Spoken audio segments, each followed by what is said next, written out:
Hey guys, before tonight's journey begins, take a moment to settle in. Find the position your body wants to rest in. Loosen anything that feels tight. Let your shoulders drop, and let the day you have carried begin to set itself down. Tonight we are spending a long, quiet evening among the ladies of a small English town where almost no men live. A place so careful about its own dignity that even the rumour of a stranger could unsettle everything. There is nothing here you need to follow closely. The story moves at the pace of breathing, and it is meant to carry you gently towards sleep. If these quiet journeys help you rest, you are warmly welcome to follow the channel, so that another evening like this one can find you when you need it. A quiet like, or a few words left below about where you are listening from tonight, helps others discover these stories too. There is no hurry to do any of it. It can wait until morning, or it can wait forever. None of it asks anything of you now. For now, there is only this, the warmth around you, the slow settling of the night, a long, gentle story waiting to begin. So let your eyes close if they wish to. Let your breathing slow, and when you are ready, we will step onto a narrow lane in a town where the curtains are already drawn, and the last of the evening light is slipping behind the rooftops. There is a town in England, somewhere in the 1840s, where almost nothing happens. It sits a little way from the railway, a little way from the nearest city, a little way from anything that might disturb it. The houses are small and clean. The gardens are kept. The doors are shut by 9 o'clock, and by 10:30 the whole place is asleep, and nearly everyone who lives here is a woman. The men, somehow, have all disappeared. They've gone to their regiments, or their ships, or their offices 20 miles away, and they don't come back. What's left is a town run entirely by ladies of a certain age, most of them unmarried or widowed, all of them very careful about how things are done. They don't talk about money, because that would be vulgar. They don't admit to being poor, though most of them are. They pay calls that last exactly 15 minutes. They serve wafer bread and butter at their evening parties, and they call this elegant economy, and they mean it. It's the kind of place where nothing could possibly go wrong, where the worst that might happen is a disagreement over whether to play preference or read aloud from the encyclopedia, where the greatest scandal in living memory was a man who spoke about being poor out loud, in the street, in a military voice.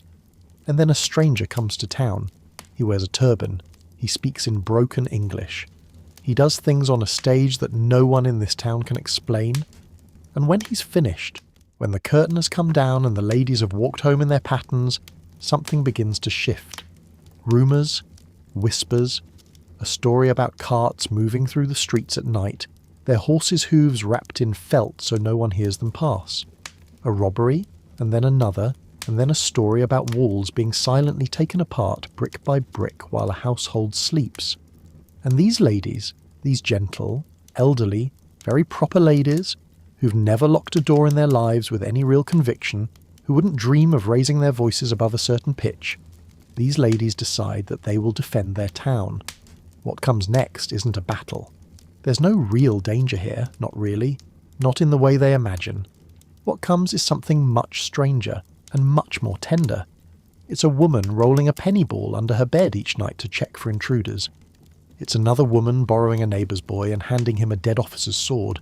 It's a third woman running through the dark with a basket of silver spoons clutched against her chest.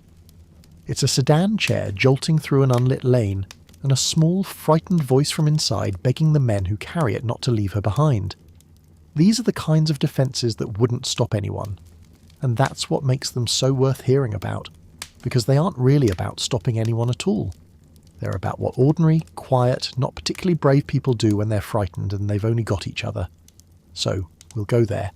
We'll spend a long evening in this town, and we'll watch these women do their best, and we'll stay close beside them while they do it. The lane is quiet now. The last bit of daylight is going. There's a town in the north of England, not far from the railway but not quite on it, where the houses are small and the gardens are neat and the curtains are closed before the street lamps are lit.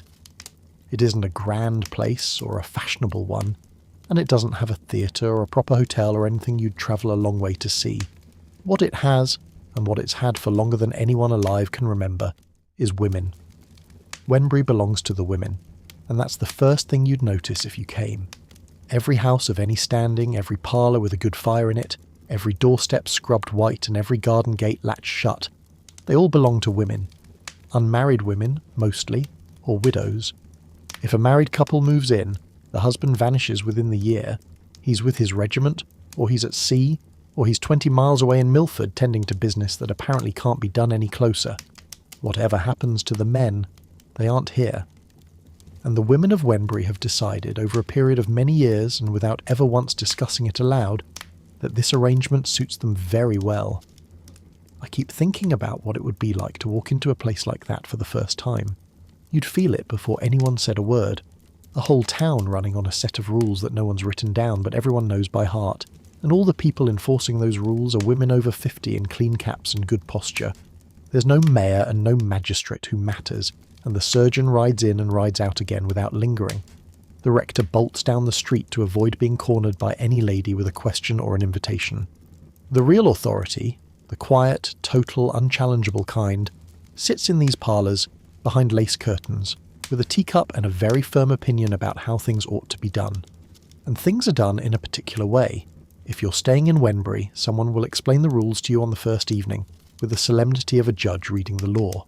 Your friends will send a note the same evening, asking whether the journey has tired you. They'll give you a day to recover, and after that they'll call, and when they do you must be ready and dressed. You must be in the front parlour between 12 and 3, because those are calling hours, and before 12 is too early and after 3 is too late, and neither one is forgivable. When you return the call, and you must return the call within 3 days, no more, you will stay for exactly 15 minutes. Not 14, not 16, 15. And you are to keep thinking about the time, because it wouldn't do to forget yourself and stay too long, and the way to prevent that is simply never to say anything very interesting. Nobody says anything very interesting in Wembury. That's not an accident, it's a discipline. If conversations are kept short and shallow, nobody risks revealing anything that matters.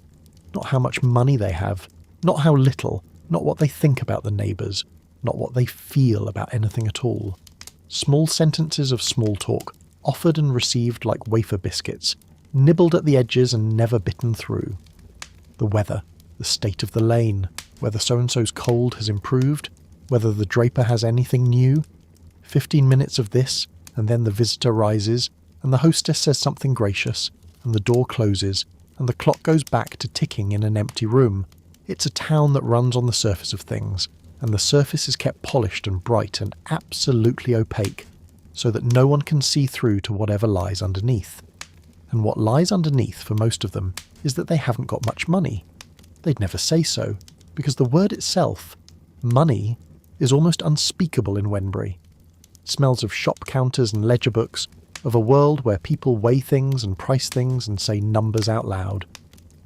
The ladies of Wembury have arranged themselves above all that, or they've agreed to behave as though they have, and the agreement has lasted so long now that it's hardened into something like religion.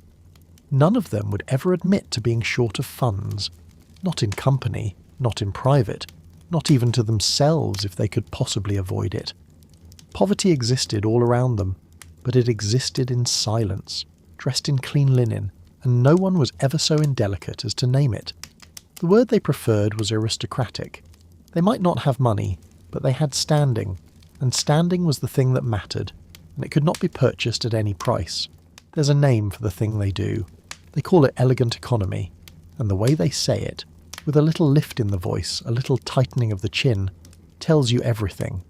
Economy is the fact, and elegant is the performance, and the performance is everything. So they walk to evening parties in their pattens, the wooden overshoes clattering on the cobbles, and they say it's because the night is so fine. They wear printed cotton instead of silk, and they say it's because they prefer a washing material. They serve wafer bread and butter at their gatherings. Thin, pale, barely there. And they call this hospitality. Mrs. Blackwood, who is the highest-ranking woman in Wembury on account of being the sister-in-law of an earl, serves thin buttered wafers and plain sponge at her gatherings and nothing else. And because Mrs. Blackwood does it, everyone else does it too, and nobody seems to notice that nobody is ever quite full. And there are certain women who make this town what it is. Let me tell you about 3 of them, because they're the ones we'll be spending this evening with, and you should know them before we begin. Miss Hattie is the first, and she's a rector's daughter, which in Wembury is very nearly the highest thing you can be. Her father is long gone, and her elder sister, Miss Augusta, who used to run the household with the certainty of a general conducting a campaign, is gone too. And now Miss Hattie lives alone. Well, alone with Annie, her servant, in the house her family has always lived in.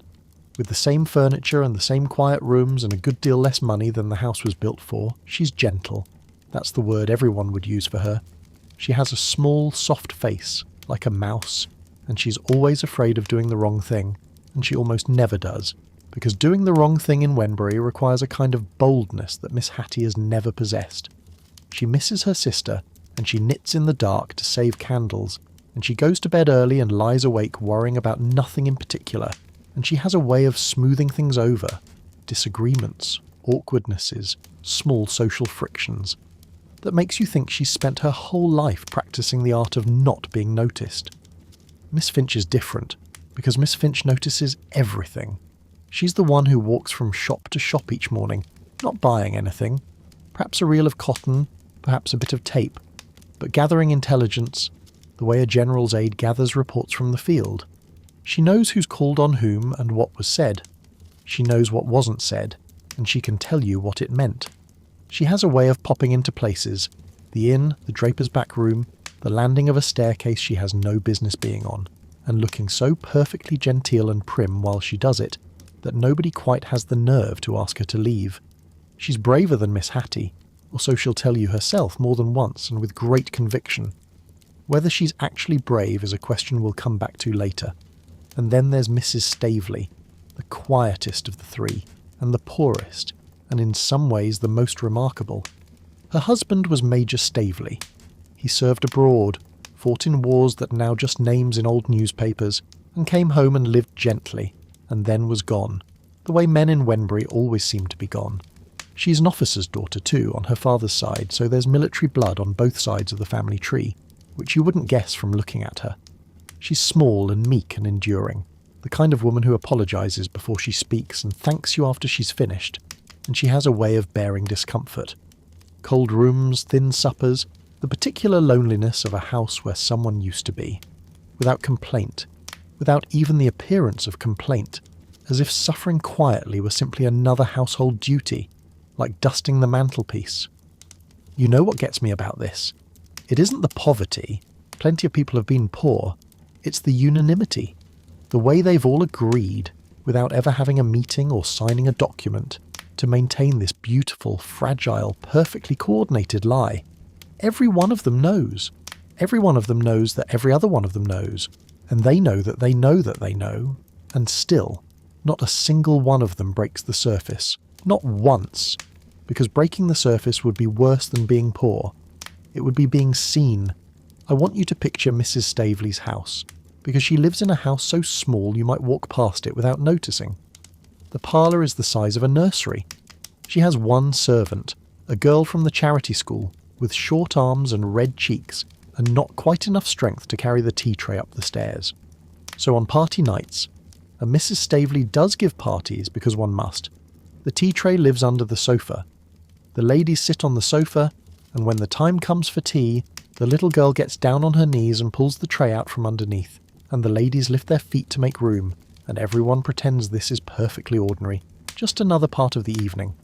Nobody looks, and nobody comments, and nobody says, "Mrs. Staveley, your tea tray appears to be stored beneath your guests." They talk about household arrangements, as if they all have housekeepers and stewards, and second tables and servants' halls, and Mrs. Staveley sits there in her best cap pretending she doesn't know what cakes have been sent up, though she baked them all herself that morning while the little girl held the bowl. And she knows that they know, and they know that she knows that they know, and the whole thing holds together by the simple, silent agreement that none of them will ever say so. There's something that feels almost sacred about all of it, and I know it's absurd. I know it's a small town full of elderly women eating thin bread and pretending they've chosen to, but there's a tenderness in it that I can't dismiss. They're protecting each other. That's what the silence is, and it isn't pride, or not only pride, but kindness. They know that if one of them admitted the truth, the whole structure would come down, and then they'd all be standing there in the cold with nothing between them and the world but the facts, and the facts would not be elegant. So they keep the silence, and they keep each other warm inside it, and nobody has to feel ashamed. They keep early hours, and a lantern bearer comes to walk them home from evening gatherings, his light bobbing ahead of them on the dark lane, throwing long shadows across the cobbles. By 9 o'clock the pattens are clattering homeward, the sound carrying farther than you'd think in the still air, a wooden, rhythmic tapping like a slow clock. By 10:30 the whole town is dark. They go to bed early partly because candles cost money, and partly because there is, if you're being honest, not a great deal to stay up for. There are no gentlemen to entertain, and there are no dances. There haven't been dances in years, not since the assembly room above the old inn fell out of use, and the salmon-coloured paint on its walls began to fade, and nobody had the money or the reason to restore it. There are card games, preference mostly, played with great concentration and very small stakes. And there is conversation about caps and calls and who said what to whom at the last gathering and whether it was proper. And there is the slow, familiar pleasure of sitting in a warm room with women you've known for decades, saying nothing of consequence, while the fire burns down and the clock ticks, and the world outside the window does whatever it does without you. They dress without much attention to fashion, or rather, they dress with enormous attention to fashion and then claim they don't. Why should we trouble ourselves about what we wear? Here, where every face is familiar. That's how they'd put it. And if they travel away from home, the logic inverts without missing a beat. Why should we trouble about what we wear in a place where no one knows our names? Between these two positions, fashion becomes irrelevant, which is convenient, because fashion is expensive. And so they wear their gowns long after the cut has changed, and they trim their caps with last year's ribbons, and the last tight petticoat, the very last one still being worn in all of England, is right here in Wenbury, on the person of someone who sees no reason to change it. There's a red silk umbrella that I want to tell you about. It belonged to a woman who was the last of many brothers and sisters, all gone now, all of them, and she used to carry it to church on rainy days. It was an old umbrella, the kind that might have been bought when her father was alive, and the family was large and someone had money for red silk. Now she carried it alone, this small, elderly woman, and she could barely hold it up, it was so heavy for her. The little boys in the street used to call it a stick in petticoats. But she carried it. She carried it every Sunday through the rain to the same church, in the same town, past the same houses, and nobody offered to carry it for her, because nobody would have dreamed of suggesting that she couldn't manage. That would have been a kindness she hadn't asked for, and in Wenbury, unkindness and uninvited kindness are almost the same thing. Both of them imply that someone has been watching too closely. I think about her sometimes, that woman with the umbrella, though I don't know her name. She isn't important to the story I'm about to tell you, not really, but she tells you something about the place, about the kind of people who live here, and the kind of dignity they carry, and the weight of it, the actual physical weight of holding on to something that used to belong to a bigger life, a life with brothers and sisters and red silk, and carrying it down a wet lane alone because putting it away would mean admitting it's over.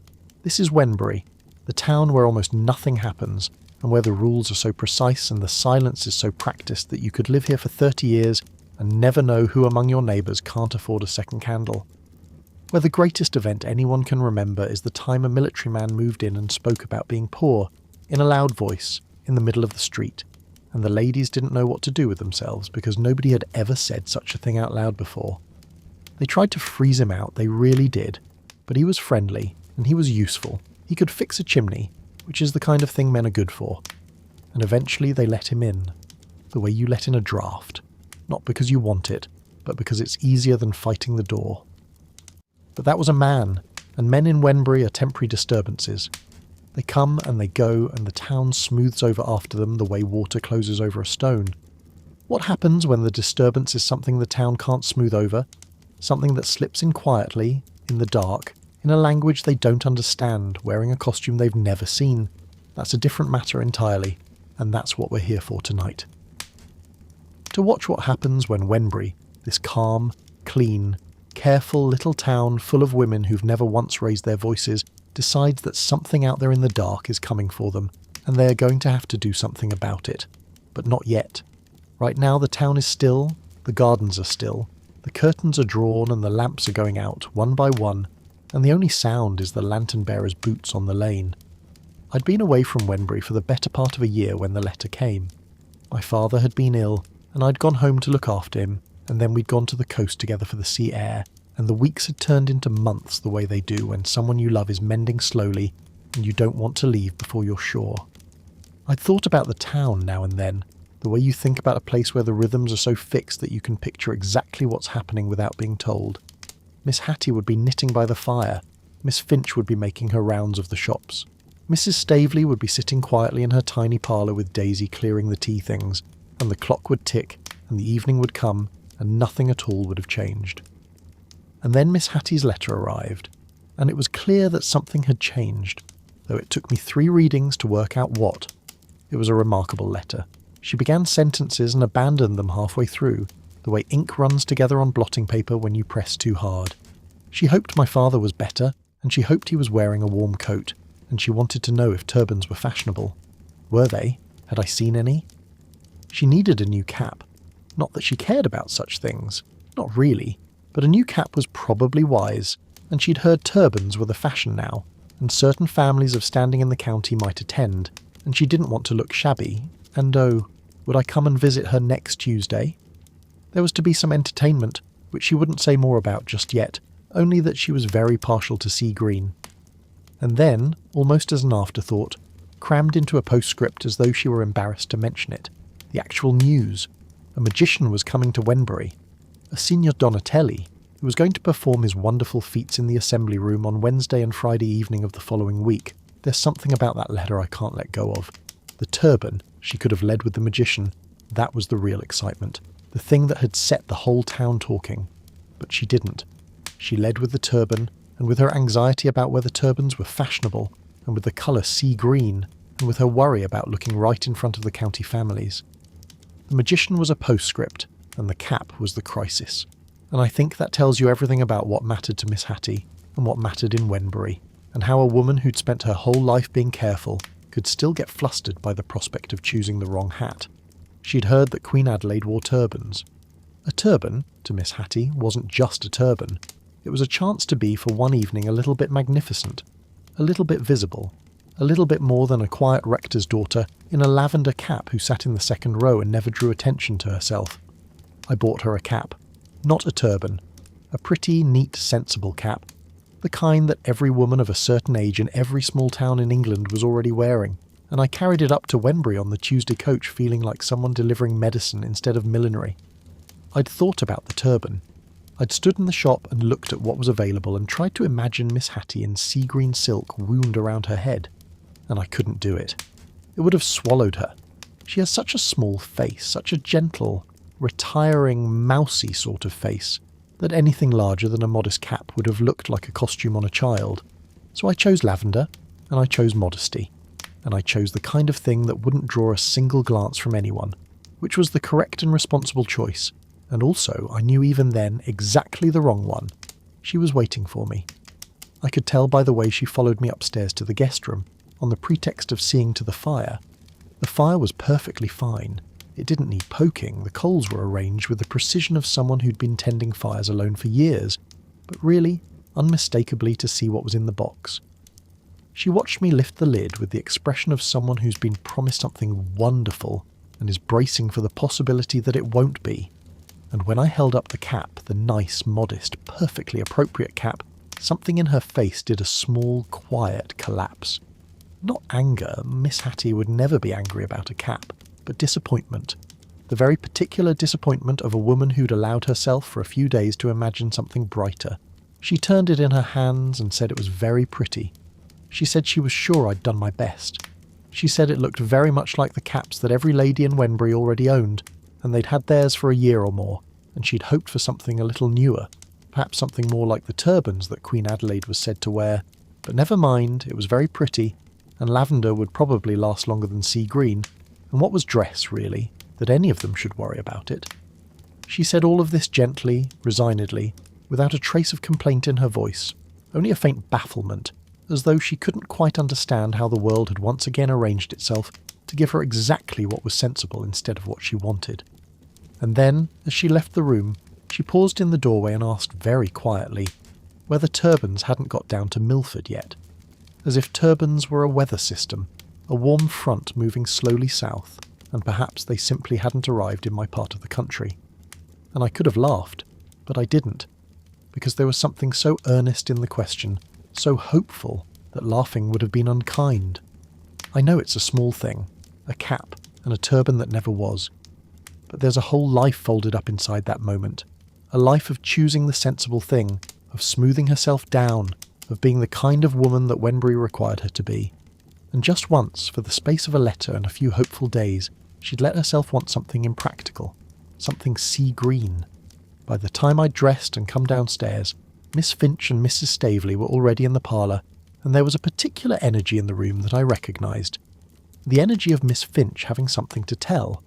She had a way of sitting very upright when she was in possession of important intelligence, looking down on the conversation the way a hawk looks down on a field, waiting for the right moment to descend. And now the moment had come. She cleared her throat, waited for the talk of caps and turbans to settle, and then she told us that she had seen the conjurer. She'd been out on her morning walk, her daily round of the shops, where she bought nothing and learned everything, and she'd happened to step into the Crown. Her reasons were perfectly proper. Polly, her servant, had a second cousin who worked as a chambermaid there, and Miss Finch thought Polly might like news of how the girl was getting on. But since nobody seemed to be about in the entrance hall, she'd wandered upstairs, as one does, and found herself in the corridor that opened onto the assembly room. She hadn't meant to go that far. She'd simply been walking and thinking, and her feet had carried her forward, and before she quite realised where she was standing in the middle of what appeared to be elaborate preparations. The room was divided by tall wooden clothes horses, over which workmen were stretching red flannel, creating screens and partitions that turned the familiar space into something dark and labyrinthine and strange. And then a man had stepped forward. A gentleman, Miss Finch said, and she said it with a particular emphasis that meant she wanted us to understand that this was not a shopkeeper or a workman, but a man of quality, even if his quality was foreign and therefore somewhat suspect. He spoke broken English. Beautiful broken English, she said, the kind that reminded her of romantic novels she'd read in her youth, stories of exiled European noblemen and Hungarian brothers in disguise. He asked very politely whether she had some business he could help her with, and while she was busy imagining his tragically aristocratic past, he had bowed her gently out of the room. But that, Miss Finch said, leaning forward in her chair, was not the half of it. She'd been going downstairs. She'd met Polly's cousin on the landing and they'd stopped to talk, and just at that moment the same gentleman had passed them on the stairs, inclining his head in the most graceful bow she'd ever received from any man, English or otherwise. And something about that bow, the courtliness of it, the ease, made Miss Finch suddenly remember that she'd dropped a glove in the assembly room. She was quite certain she'd dropped it. The fact that it turned out to be in her muff all along was beside the point, because by the time she discovered it there, she was already back upstairs, creeping along the passage behind the great screen, and there was the same man again, coming towards her from a part of the room that had no entrance she could see, coming from nowhere, as far as Miss Finch could tell, or from somewhere behind the scenery that shouldn't have been accessible, and asking her again with the same exquisite politeness and the same unmistakable firmness whether there was anything he could do for her. 2 encounters, both with the same man, both in a part of the building where she couldn't quite account for how he'd got there, or how he'd moved between the 2 places so quickly.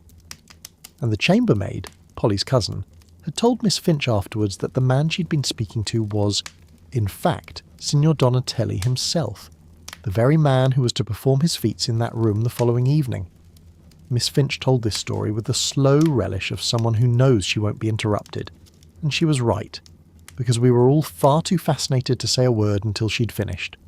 She was the undisputed centre of attention that night, and she knew it, and she wore the distinction the way another woman might wear a new bonnet, visibly, proudly, with a slight tilt of the head, and what followed was one of those long, warm, winding Wenbury evenings, where a single subject fills the whole room like steam from a kettle. We talked about the conjurer. We talked about conjuring in general, and whether it was a science or a sin or something in between. Miss Finch was inclined to think it was all sleight of a hand, and could probably be explained by the right encyclopedia entry, if only she had the right encyclopedia. Mrs. Staveley believed in everything: magic, witchcraft, ghosts, the strange and the unexplained, with the quiet, immovable faith of someone who's never seen a reason not to. Miss Hattie wavered between them, always persuaded by whoever had spoken last, wanting to agree with Miss Finch's rationality, but drawn by temperament to Mrs. Staveley's wondering acceptance. Her late sister, Miss Augusta, had been firmly on the side of reason, and Miss Hattie still felt the pull of that formidable certainty, even from beyond the grave. Miss Augusta would never have allowed anyone in her household to be superstitious. To be the sister of Miss Augusta, and also be afraid of the unexplained, well, it wouldn't do.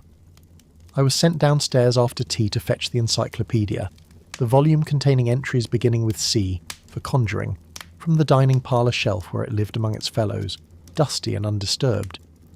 Miss Finch settled into it with the determination of a scholar preparing for an examination, holding the heavy book on her knees and tilting it towards the candle, and the card game that Miss Hattie and Mrs. Staveley had been looking forward to all evening was quietly, helplessly abandoned.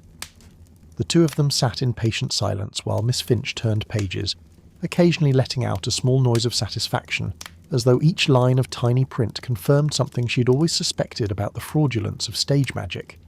She read aloud, or partly aloud, fragments of instructions involving balls placed between fingers and wrists turned at specific angles, diagrams that seemed to require a flexibility of hand that no human person could possibly possess. And none of it made any sense to anyone, least of all to Miss Finch, though she announced several times that she comprehended perfectly, and that the whole business was merely an affair of the alphabet.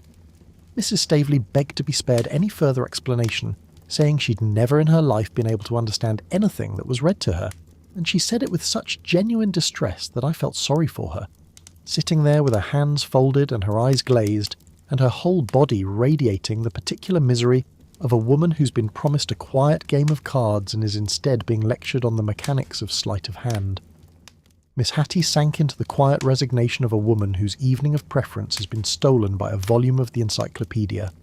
She sat very still, her hands in her lap, looking at the fire with an expression that was too polite to be called impatient, but too wistful to be called anything else. And I shuffled the cards as loudly as I could until Miss Finch noticed, and proposed, with visible reluctance, that perhaps they might play after all. They played. The relief on Miss Hattie's face and Mrs. Staveley's was like sunlight coming into a room. Miss Hattie felt guilty about having interrupted Miss Finch's studies, and offered to lend her the encyclopedia to take home, and Miss Finch accepted, and Polly was to come with the lantern later to collect it, and the evening wound itself down the way Wenbury evenings always did, slowly, quietly, with nothing resolved and nothing disturbed. But something had come into the town. You could feel it in the way Miss Finch told her story, in the way Mrs. Staveley's eyes went wide and stayed wide, in the way Miss Hattie kept glancing at the window as though she half expected to see a turban floating past in the dark. A stranger had arrived, a man who spoke in broken English, and appeared and disappeared behind screens and bowed with a grace that no one in this town had ever received from any man, foreign or otherwise. He hadn't done anything yet, hadn't performed a single trick or spoken a single incantation, or pulled a single coin from behind a single ear. But he was here, and the town could feel him, the way you can feel a change in the weather before the first drop of rain falls, that heaviness in the air, that sense of something gathering itself beyond the edge of what you can see. And here's the thing I keep coming back to. These women had lived their whole lives in a place where everything was known, where every face was familiar, every voice was recognised, every footstep on the lane could be identified before the person came into view. A stranger, a real stranger, someone none of them had ever seen before, someone whose past and parentage and income and opinions were entirely unknown, was almost unthinkable. Wenbury didn't get strangers, and it didn't want them. And now there was one, sleeping under the roof of the Crown, with a turban and a box of tricks and a way of moving through rooms that Miss Finch couldn't quite account for. The encyclopedia went home with Polly and the lantern. The fire burned low. And somewhere in the assembly room at the Crown, behind the red flannel screens, Signor Donatelli was preparing for the following evening, and Wenbury was preparing for him, though it didn't know yet what it was preparing for. The next evening Miss Hattie was dressed a full hour and a half before the doors opened. She'd hurried me through my own preparations with a nervous energy I'd never seen in her before, and by the time we were both ready, caps pinned, shawls folded, gloves buttoned, we found ourselves sitting in her parlour in near darkness, because she'd decided it would be unwise to light the candles, and risk becoming absorbed in something, and forgetting the time. So we sat. Miss Hattie dozed in her chair beside me, her new lavender cap slightly askew, and I knitted by the last grey light from the window, and the clock ticked with the slow, deliberate patience of a clock that knows it has 90 minutes to fill and is in no hurry to fill them. It was 20 yards to the Crown. We could have left at 5 minutes to 7 and arrived with time to spare. But punctuality, in Wembury, isn't about arriving on time. It's about the quality of anxiety you bring to the question of whether you might not arrive on time. Miss Hattie's anxiety was thorough and sincere. She'd rather sit in the dark for 90 minutes than risk being late by 1, and I admired the logic of it even as I lost feeling in my knitting fingers. When we finally set off, Miss Hattie checking the door twice, patting her cap, touching the button at her throat to make sure it was fastened, we found Miss Finch and Mrs. Staveley already waiting under the carriage arch at the Crown. Miss Finch was in full scholarly readiness. She'd spent the day with the encyclopedia, and she'd copied out what she called the receipts for the most common conjuring tricks onto the backs of old letters, and she was holding these folded papers in one hand like a soldier holding orders before a battle. She was talking quickly and with great conviction, throwing letters and numbers at our heads, something about the position of the left thumb relative to the right wrist, and a ball marked A being concealed between points C and F. And none of us understood a word of it. But Miss Finch's confidence was so absolute that we all felt vaguely reassured, as if having a scientific explanation on hand, even an incomprehensible one, was a kind of protection. We went into the cloakroom adjoining the assembly room, where Miss Hattie paused in front of the old mirror, a strange quaint glass speckled with age that had hung there for 100 years and had reflected in its time the faces of women who came to dance minuets and flirt with young officers and be beautiful in ways that this room no longer required. Miss Hattie adjusted her lavender cap in the mirror with a small resigned sigh. She wasn't going to mention the turban again, and she didn't need to. The sigh said everything the turban would have said, only more quietly, which was more Miss Hattie's way. The assembly room itself was a ruin of former grandeur, and I want you to see it, because the room matters. It tells you something about the town and about the women who were sitting in it. It had been built a century ago by the county families, who used to gather there once a month in winter to dance and play cards. Beauties had swept through these doors in silk and lace, and handsome young men had bowed to them with their hats tucked under their arms, and the room had glowed with candlelight and music and the particular warmth of people who have money and leisure and nowhere else they'd rather be.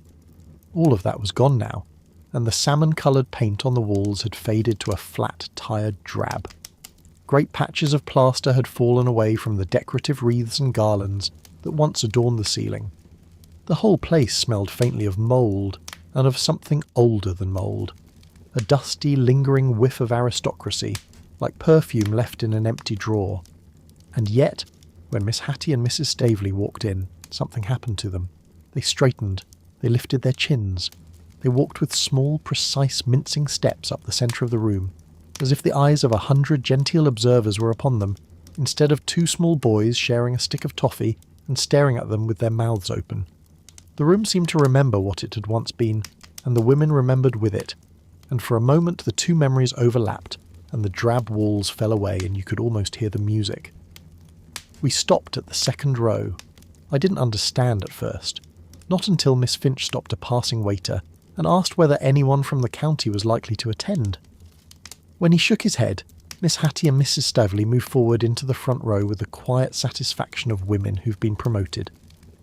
Our party filled 6 seats in the first 2 rows, because Mrs. Blackwood and Lady Redmond arrived shortly after and took their places beside us with the measured dignity of people who expect the front row to be waiting for them, which it was.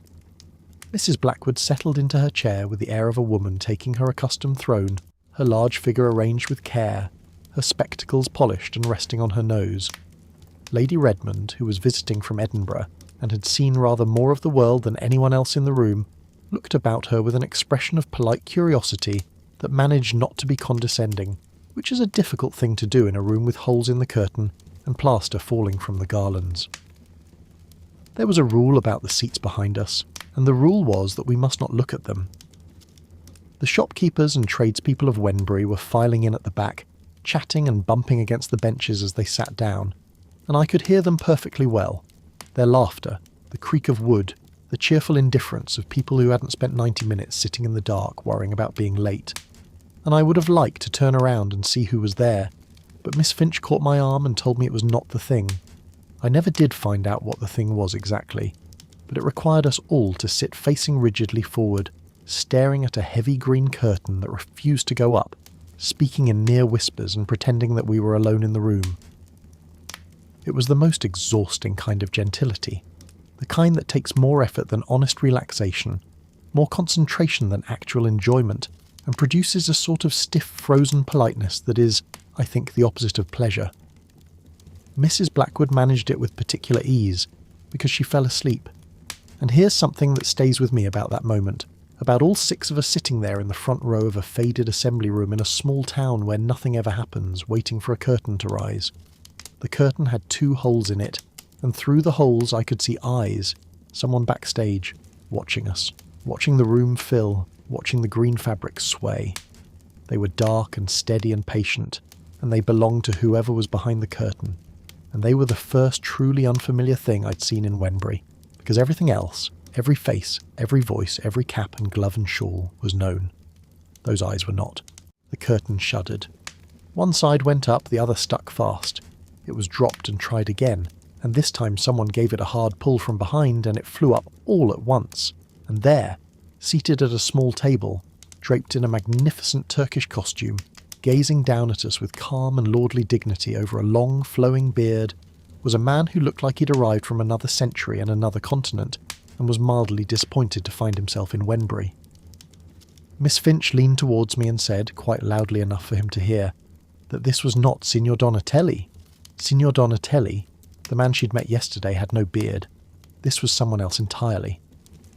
The man on the stage glanced down at her over the top of his beard with a look of silent, dignified reproach, the kind of look that a sultan might give a small dog that has wandered into his throne room. Miss Finch was unmoved, and she said she didn't believe it was him, and she said it with the certainty of a woman who has built her entire reputation on the accuracy of her observations, and is not about to abandon it now. And then, from beside me, in a voice so quiet and so sad that I almost missed it, Miss Hattie said, "You see, my dear, they do wear turbans." She was looking at his turban, the enormous, elaborate silken turban wound around his head, the kind of turban she'd wanted for herself, the turban I'd failed to buy her, and in that moment I think she forgot entirely about whether the man was a conjurer, or a fraud, or a Frenchman, or a genius. All she saw was that she'd been right. Turbans were fashionable, and she was sitting there in lavender. But there was no time to dwell on turbans, because the man rose from his table and announced that he was, in fact, Signor Donatelli, and Miss Finch said she didn't believe him, and he fixed her with that same magnificent wounded dignity, and Miss Finch said she didn't, because the real Signor Donatelli had a clean-shaven face, and looked like a respectable gentleman, not like a man who'd wrapped himself in a bedsheet and glued a muff to his chin. She didn't quite say it in those words, but the meaning was plain, and the conjurer's expression suggested he'd understood it perfectly. Mrs. Blackwood, who had been asleep through all of this, was roused by Miss Finch's voice and opened her eyes in a way that suggested she was paying the deepest possible attention, which silenced Miss Finch just long enough for the conjurer to begin. And then we were astonished. I don't know how he did what he did. I couldn't follow it, couldn't catch the moment where the trick happened, couldn't see the hands move or the objects shift. Miss Finch had her papers out, and was reading from them in a loud whisper, trying to match each trick to its corresponding receipt, and if I'd ever seen a man look truly furious while maintaining the composure of an Eastern potentate, it was Signor Donatelli looking at Miss Finch. She was unperturbed. She said you couldn't expect Christian behaviour from a Turk, and she went on reading, and the conjurer went on performing, and the two of them conducted a sort of war across the front row, with the rest of us caught in the middle like civilians. But something else was happening, something quieter, on the other side of me. Miss Hattie and Mrs. Staveley were whispering to each other. I was sitting just behind them, and I could hear every word, though they thought they were being discreet. Miss Hattie was asking Mrs. Staveley whether it was entirely proper for them to be here, watching this sort of thing. She couldn't help feeling, she said, that they might be lending encouragement to something that wasn't quite. And here she didn't finish the sentence, but a small shake of her head said everything her voice wouldn't. Mrs. Staveley agreed. She was very uncomfortable, and she was quite certain that the handkerchief that had just appeared inside a loaf of bread was hers. It had been in her hand not 5 minutes ago. She wondered who had supplied the bread. She hoped it wasn't the baker who was also the churchwarden, because that would make the whole thing even more troubling. There's something about this moment that I find endlessly tender. Two elderly women, sitting in the front row of a conjuring show in a small-town assembly room, genuinely worried that they might be participating in witchcraft. Not frightened for their lives, not afraid of the conjurer himself, who was standing 10 feet away looking perfectly harmless apart from his turban and his temper, afraid for their souls, afraid that by sitting here, by watching, by paying their shilling, they might have crossed some invisible line between the permitted and the forbidden, and the handkerchief, Mrs. Staveley's own handkerchief, she was sure of it, had appeared inside a loaf of bread, and if that wasn't the work of something beyond nature, then Mrs. Staveley didn't know what was. I think about how small their world is, and how clear the lines are inside it. There are things you do and things you don't, and the boundary between them has been drawn by decades of habit, and reinforced by the memory of Miss Augusta, and the approval of the church and the silent agreement of every other woman in every other front parlour in Wenbury. When something happens that doesn't fit inside those lines, when a handkerchief disappears from your hand and reappears inside a loaf, you don't marvel at it. You worry about it. You look for permission to have seen it. You look for the rector. Miss Hattie turned halfway towards me and whispered a request. Would I, since I was only a visitor and my glancing around wouldn't start any rumours, would I just look behind us and see whether Reverend Oakley was here? Because if Reverend Oakley was here, watching and smiling, then the church approved, and they could set their minds at rest, and the handkerchief in the loaf could be accepted as entertainment rather than damnation. I looked, and there he was, Reverend Oakley, the old bachelor rector who spent his life dodging the ladies of Wenbury for fear they'd try to marry him. He was sitting in the back rows, hemmed in on all sides by boys from the parish school, who were grinning and nudging and having the time of their lives. His kind, long face was split open in a wide, delighted smile. He was enjoying himself thoroughly, and those boys formed a sort of fortress around him, a wall of small, sticky, toffee-chewing bodies between him and any spinster who might use the interval to corner him about a church committee or worse, about his laundry. I told Miss Hattie that the church was smiling its approval, and the relief that spread across her face was like watching a knot untie itself. She settled back into her chair, and Mrs. Staveley settled too, and the conjurer continued his tricks, and Miss Finch continued her receipts, and Mrs. Blackwood continued her nap, and the evening went on the way Wenbury evenings always do, with everyone behaving exactly as you'd expect them to, in a room that smelled of old plaster and new candle wax and the faintest, strangest trace of something none of them had ever encountered before. The curtain came down. We filed out past the old mirror in the cloakroom, past the faded paint and the crumbling plaster, past the place where the beauties had once stood and pinched their cheeks before the glass. Reverend Oakley gave us a bow from within his fortress of schoolboys, and I could see that he was still smiling, still enjoying himself, still entirely untroubled by any question of witchcraft or impropriety. Miss Finch was still talking as we put on our cloaks, explaining to anyone who would listen that the man on the stage was an impostor, and the real Signor Donatelli was someone else entirely, and that she herself could reproduce every trick he'd done with 2 hours of study and a flexible third finger. She said all of this with such complete conviction that you almost believed her, until you remembered that she'd spent the entire performance reading from her papers and hadn't actually watched closely enough to learn a single trick. Miss Hattie walked beside me in silence, her lavender cap slightly crooked, her thoughts somewhere I couldn't follow. Mrs. Staveley walked on the other side, her small hands tucked into her muff, her face still carrying the faint, unresolved worry of someone who hasn't quite decided whether the evening was an entertainment or a transgression. Lady Redmond and Mrs. Blackwood went ahead in the sedan chair that Mrs. Blackwood maintained for exactly this sort of occasion, its 2 bearers stepping carefully over the cobbles in the dark. And out in the night air, with the cold coming in from the fields and the stars very bright, and the town very dark around us, something had shifted. None of us knew it yet. The evening had been amusing, odd, slightly unsettling, thoroughly Wenbury. But the curtain had come down on more than a conjuring show.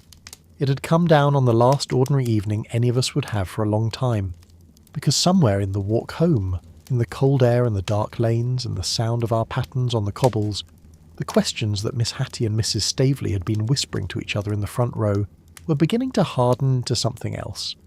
The handkerchief had been in Mrs. Staveley's hand, the bread had been an ordinary loaf, and the man who'd made one disappear into the other spoke a language none of them understood, and came from a place none of them had been, and could do things none of them could explain. They'd looked for the rector, and the rector had been smiling, and that had been enough for now. But the rector wouldn't always be there, and the night was dark, and the questions wouldn't stop. And before very long, the answers they'd come up with would be far more alarming than anything Signor Donatelli had done on that little stage in the faded assembly room at the Crown. It started with the robberies, and they were real ones. Not rumours, not stories passed from one parlour to another over preference cards, but actual crimes, with actual men arrested and brought before the magistrates and sent for trial. 2 break-ins, maybe 3, over the course of several weeks. Nobody was hurt and nobody's house was burned down. The things that were taken were small, the kind of things that wouldn't have mattered in a larger town, where people expected a certain amount of disorder as the cost of living among strangers. But Wenbury wasn't a larger town. Wenbury was a place where people left their doors unlocked, because locking them would imply that someone might try to open them, and implying that would be as good as admitting that the town wasn't what it claimed to be, which was safe and honest, and above all that sort of thing. The robberies cracked something. Not the locks, not the windows, but something underneath. The belief, the old comfortable assumption that Wenbury was the kind of place where nothing bad could happen, because nothing bad had ever happened before. It was as if someone had put a fracture in the floor of a house that everyone had always believed was solid, and now every woman in town was listening all the time for the sound of something shifting underneath. Wenbury had always prided itself on being too respectable for crime, too genteel and too well-bred. The ladies had taken this for granted the way they took the weather for granted, as a condition of the world rather than a piece of luck, and now the luck had turned, and they felt the stain of it on their town's good name more keenly than they felt the actual danger. It was embarrassing, that was the thing. Embarrassing to live in a place where locks were needed, where strangers came in the night, where the old certainties no longer held. They comforted themselves by agreeing, unanimously and without evidence, that the robbers could not possibly be from Wenbury itself. The town was too good for that. The criminals must have come from somewhere else. And then the stories began, coming from the shops and the cottages and the laneside gossip of women who had nothing better to do than watch their windows and wonder what they'd seen. Carts, they said, were moving through the streets after midnight, drawn by horses whose hooves were wrapped in felt. Wrapped, mind you, so that the sound of their passing would be swallowed up by the darkness and no one would hear them come or go. Men in dark clothing drove these carts, moving slowly through the streets, circling the town like wolves circling a fold, looking for an unwatched house, an unfastened door, a gap in the careful, quiet defences of a place that had never needed defences before. I don't know how much of this was true, and I don't think anyone did. A real robbery is a seed, and fear is the kind of soil that grows things quickly and in strange directions, and by the time a story has been passed through 3 or 4 parlours in Wenbury, it's acquired details that no one can remember inventing. The felt on the horses' hooves. Where did that come from? Who saw it? And who heard the cart that couldn't be heard? Nobody could say. But the image was too good, too perfectly terrifying to question. Horses in felt shoes, padding silently through the dark. It's the kind of thing that sounds absurd in daylight, and absolutely plausible at 11 o'clock at night when you're lying alone in a cold bed with the wind pressing against the windows. Miss Finch was the clearing-house. She collected these reports the way she collected everything else, methodically, thoroughly, with the air of someone performing a public service. Every morning she did her rounds of the shops, and every afternoon she visited one or another of her friends, and by evening she had assembled the day's intelligence into its most alarming possible shape. She had a talent for this, a real gift for arrangement, for taking a set of facts, some real, some imagined, some borrowed from other people's imaginations, and presenting them in an order that made your pulse quicken and your eyes move towards the door. She affected great bravery herself, and she said she wasn't afraid. She said she'd welcome the excitement of a burglar trying his luck at her door, that she'd relish the opportunity to confront an intruder with nothing but her own wits and her righteous indignation. But we discovered that she'd begged an old hat from Mr. Hewitt, the surgeon, and hung it in her front hall where anyone passing might see it through the glass and think a man lived there. It was a worn-out hat, soft and shapeless and not very convincing, but Miss Finch seemed to believe it radiated masculine authority from its hook, and none of us had the heart to tell her otherwise, and at Miss Hattie's house we began our nightly rounds.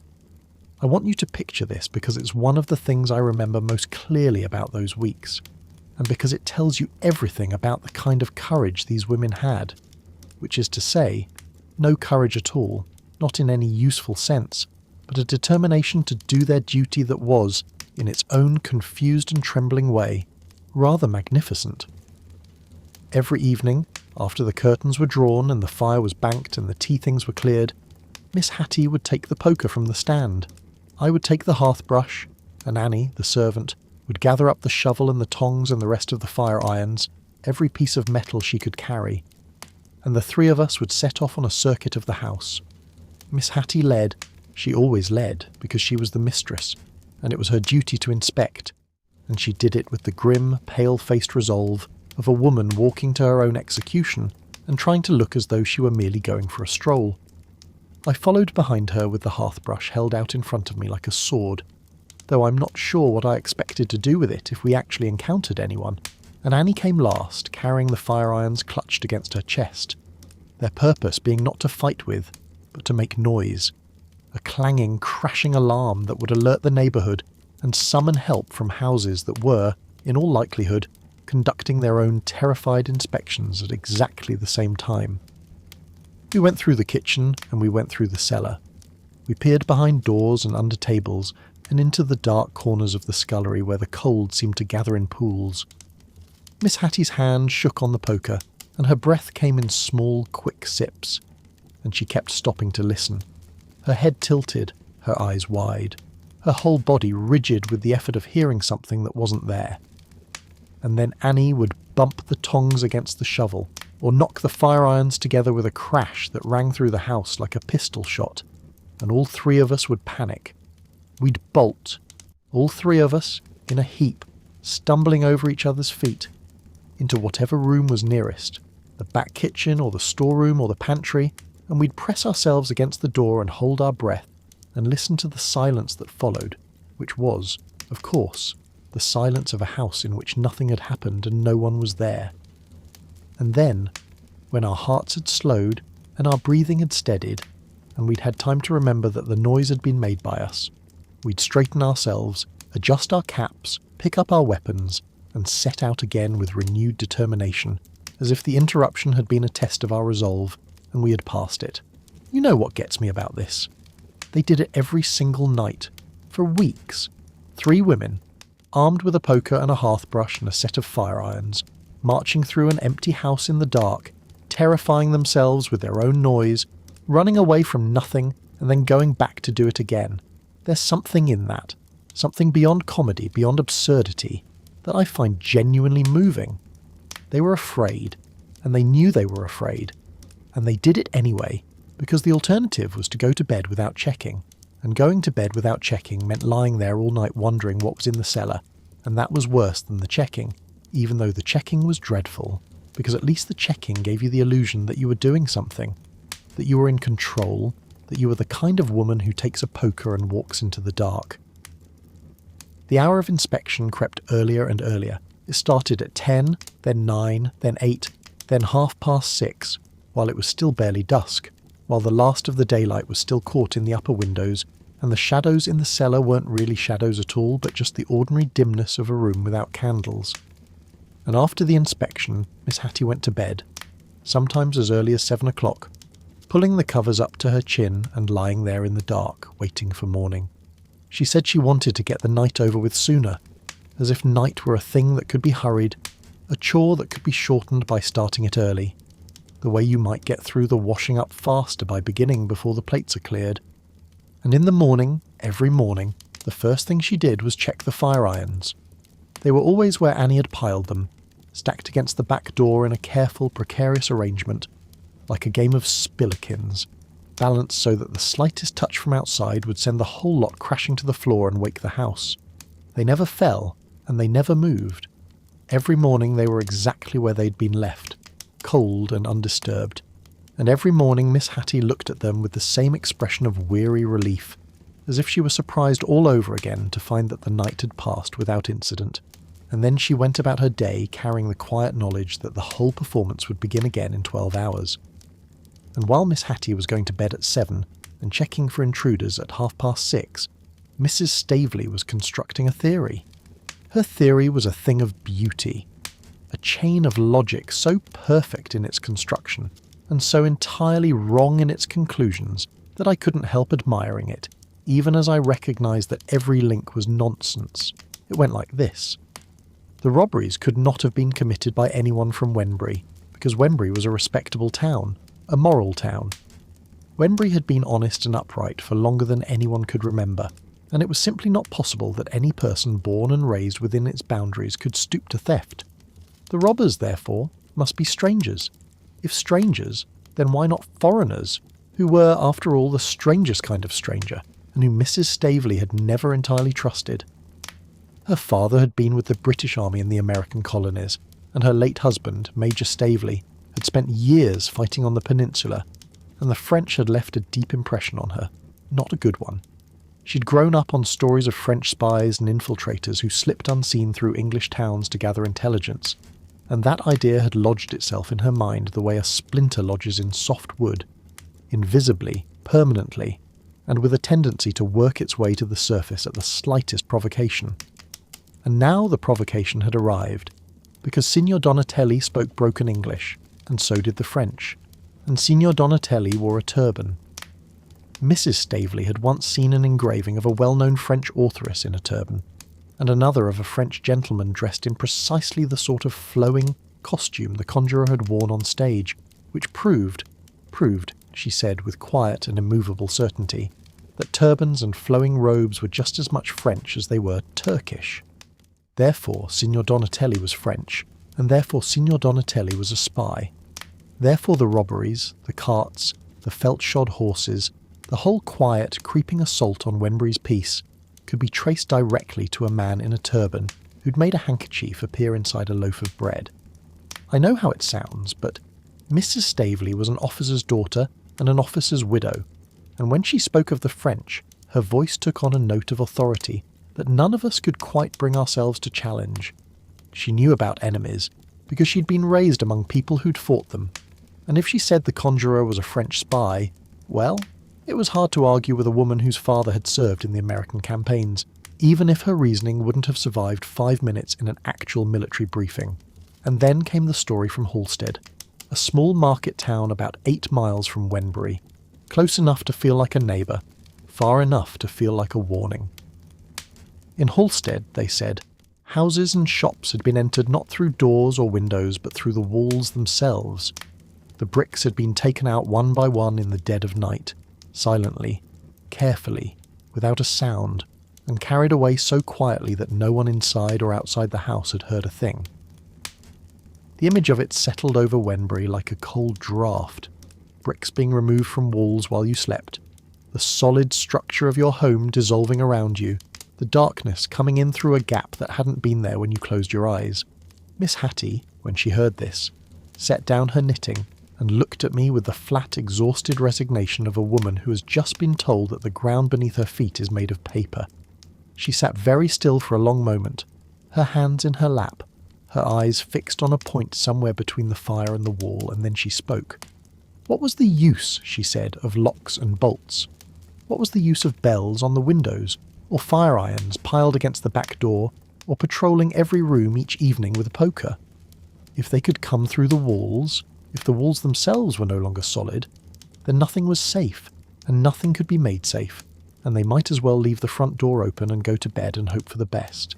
And that last trick, she said, the wall trick, taking apart solid brick without making a sound, that was a conjurer's trick if ever she'd heard one. Now she truly believed that Signor Donatelli was behind everything. There's a kind of fear that feeds on itself, that grows not smaller but larger each time you try to contain it. Every precaution Miss Hattie took, every bolt, every bell, every evening inspection, should have made her feel safer, and instead it did the opposite because each precaution implied a threat, and each threat demanded another precaution, and the whole thing spiralled upward like smoke, getting thinner and wider and harder to hold on to until it filled every room in the house and every hour of the day. And the worst part, the part that none of them could say out loud, was that none of their precautions would work against the things they were actually afraid of. A poker won't stop a wall from being taken apart. A hat on a hook won't fool a French spy. A pile of fire irons against the back door won't wake you if the danger comes from somewhere you haven't thought to guard. The poker was still by the bed, and the fire irons were still piled against the back door, and Annie still made her clattering rounds each evening before the light was gone. But the confidence had gone out of it. They were going through the motions of defence in a house they no longer believed could be defended, and the fear, which had started as a whisper and grown to a murmur, was about to become something louder. The knock came at 5 o'clock on a Tuesday afternoon, and it nearly ended us all. Miss Hattie and I were in the front parlour, doing nothing in particular. She was knitting, I was pretending to read, and both of us were listening to the house the way you listen to a house when you've spent too many evenings checking its corners for intruders. Every creak of a floorboard, every tick of a settling beam, every scratch of wind against a window pane had become a thing to be identified and accounted for, and the effort of it was exhausting, a low constant hum of vigilance that never quite switched off even in daylight.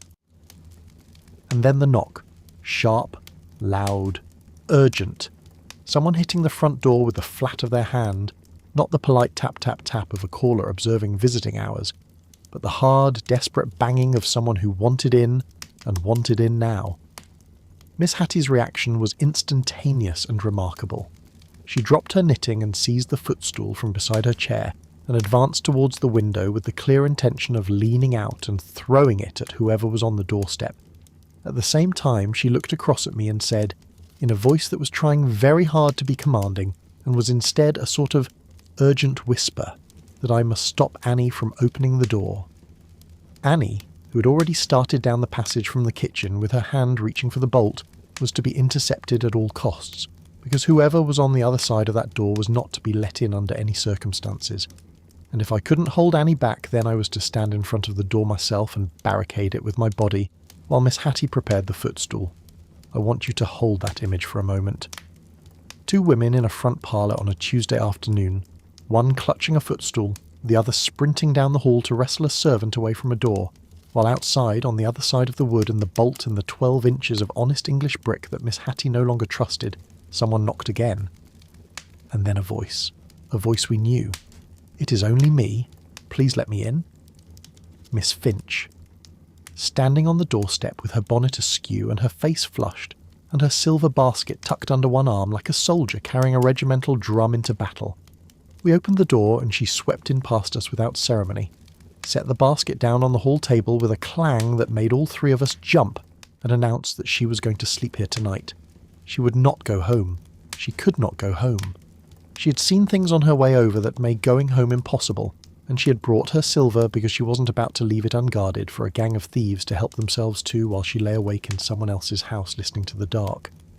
The silver, when we looked at it, amounted to a small collection of apostle spoons, a bread knife, a cream jug with a dent in its side, and a pair of sugar tongs that had seen better days. It was not, in any honest reckoning, a fortune. A dealer would have looked at it and sighed, but it was Miss Finch's fortune, or the closest thing she had to one. These were the things she'd inherited from her mother, who'd inherited them from her mother before that, and they were polished every week and counted every month, and treated with a tenderness that had nothing to do with their market value, and everything to do with the fact that they were hers, and they were old, and they connected her to people she'd loved and lost. She'd carried them through the streets of Wembury, in a wicker basket at 5 o'clock in the evening, as though the entire criminal underworld of the north of England were at her heels, and I couldn't decide whether to laugh or to put my arms around her, so I did neither and helped her hang up her cloak instead. There's something about watching a proud woman run. Miss Finch would never have called it running. She'd have said she walked briskly, or that she took the direct route, or that she saw no reason to dawdle, but her bonnet was crooked, and her face was red, and the basket was clutched against her ribs with both arms, and whatever she called it, it was running. And the thing she was running from was the same thing Miss Hattie was barricading against, and the same thing Mrs. Staveley was theorising about. The terrible, shapeless, nameless possibility that the world outside their doors was no longer the world they'd always believed it to be. She told us what she'd seen. 2 men, rough-looking, heavy-set, not from Wembury, she was quite certain of that, walking along the far side of the lane as she'd come out of her gate. One of them had been carrying something large under his arm wrapped in a cloth, and the other had looked at her. Just looked. A long, steady look that Miss Finch interpreted as a direct and personal threat. She'd clutched her basket tighter and walked faster and tried not to run, because running would show fear, and Miss Finch would not show fear, not to anyone, though her account of the episode made it perfectly clear that she'd been terrified from the moment she set foot outside her door. And then, as if two suspicious men weren't enough, there was the Irish woman. A beggar, Miss Finch said. A rough woman from the west of Ireland who'd been going from door to door for weeks, selling small things, pins, laces, bits of thread that nobody wanted, and asking for scraps, and who had, this was the damning detail, the thing that sealed it in Miss Finch's mind, been seen stealing candles from the chancel of the church. Not one candle, several, over a period of weeks. Miss Finch delivered this information with the gravity of a magistrate reading an indictment, and the fact that the candle stealing had nothing whatsoever to do with housebreaking didn't seem to trouble her in the slightest. The woman was foreign and dishonest. The woman went from house to house and therefore knew the layout of every home in Wenbury. It all connected, in Miss Finch's mind, and if we couldn't see how it connected, then we simply weren't paying attention. Miss Hattie listened to all of this with the expression of someone watching a fire get closer. She didn't argue or comfort. She sat very still in her chair, her knitting abandoned in her lap, her eyes moving from Miss Finch to the window and back again, and every word Miss Finch said seemed to land on her like a small cold stone, settling on top of all the other stones that had been accumulating there for weeks. The felt-shod horses, the wall breaching, the nightly patrols that never found anything but never stopped being terrifying. By the time Miss Finch had finished, Miss Hattie looked as though she'd aged 5 years in 20 minutes, and I noticed her hands were trembling, not with cold, but with the particular vibration of someone whose nerves have been tuned too tight for too long.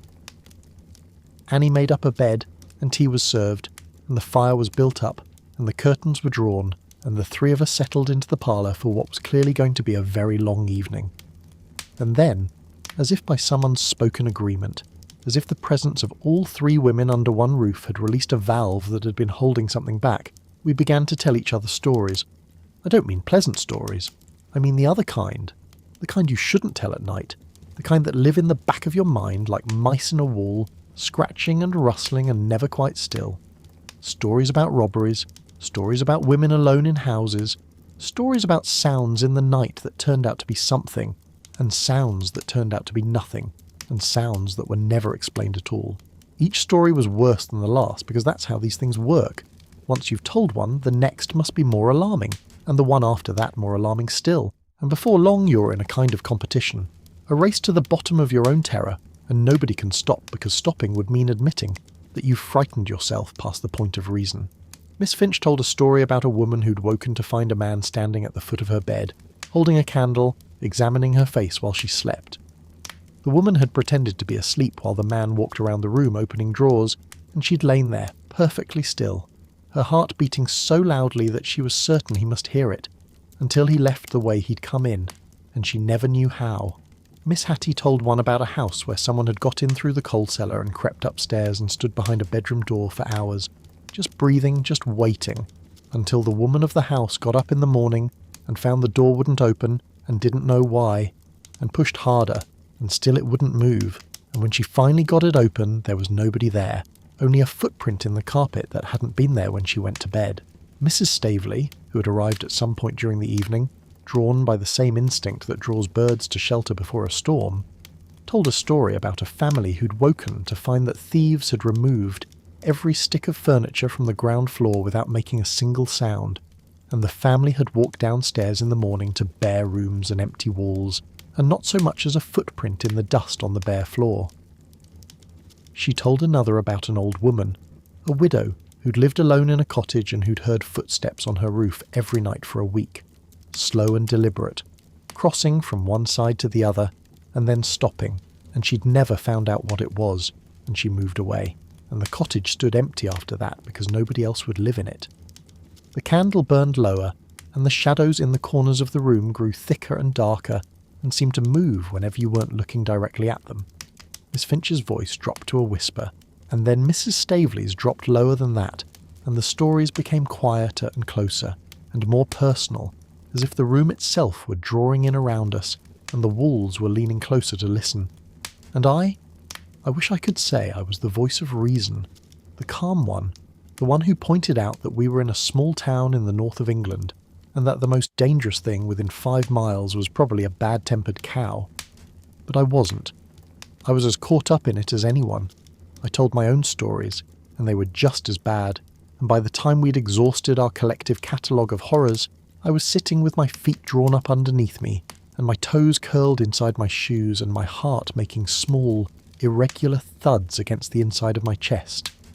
I was genuinely and ridiculously frightened, and so was everyone else, and the only comfort any of us could take was that we were frightened together.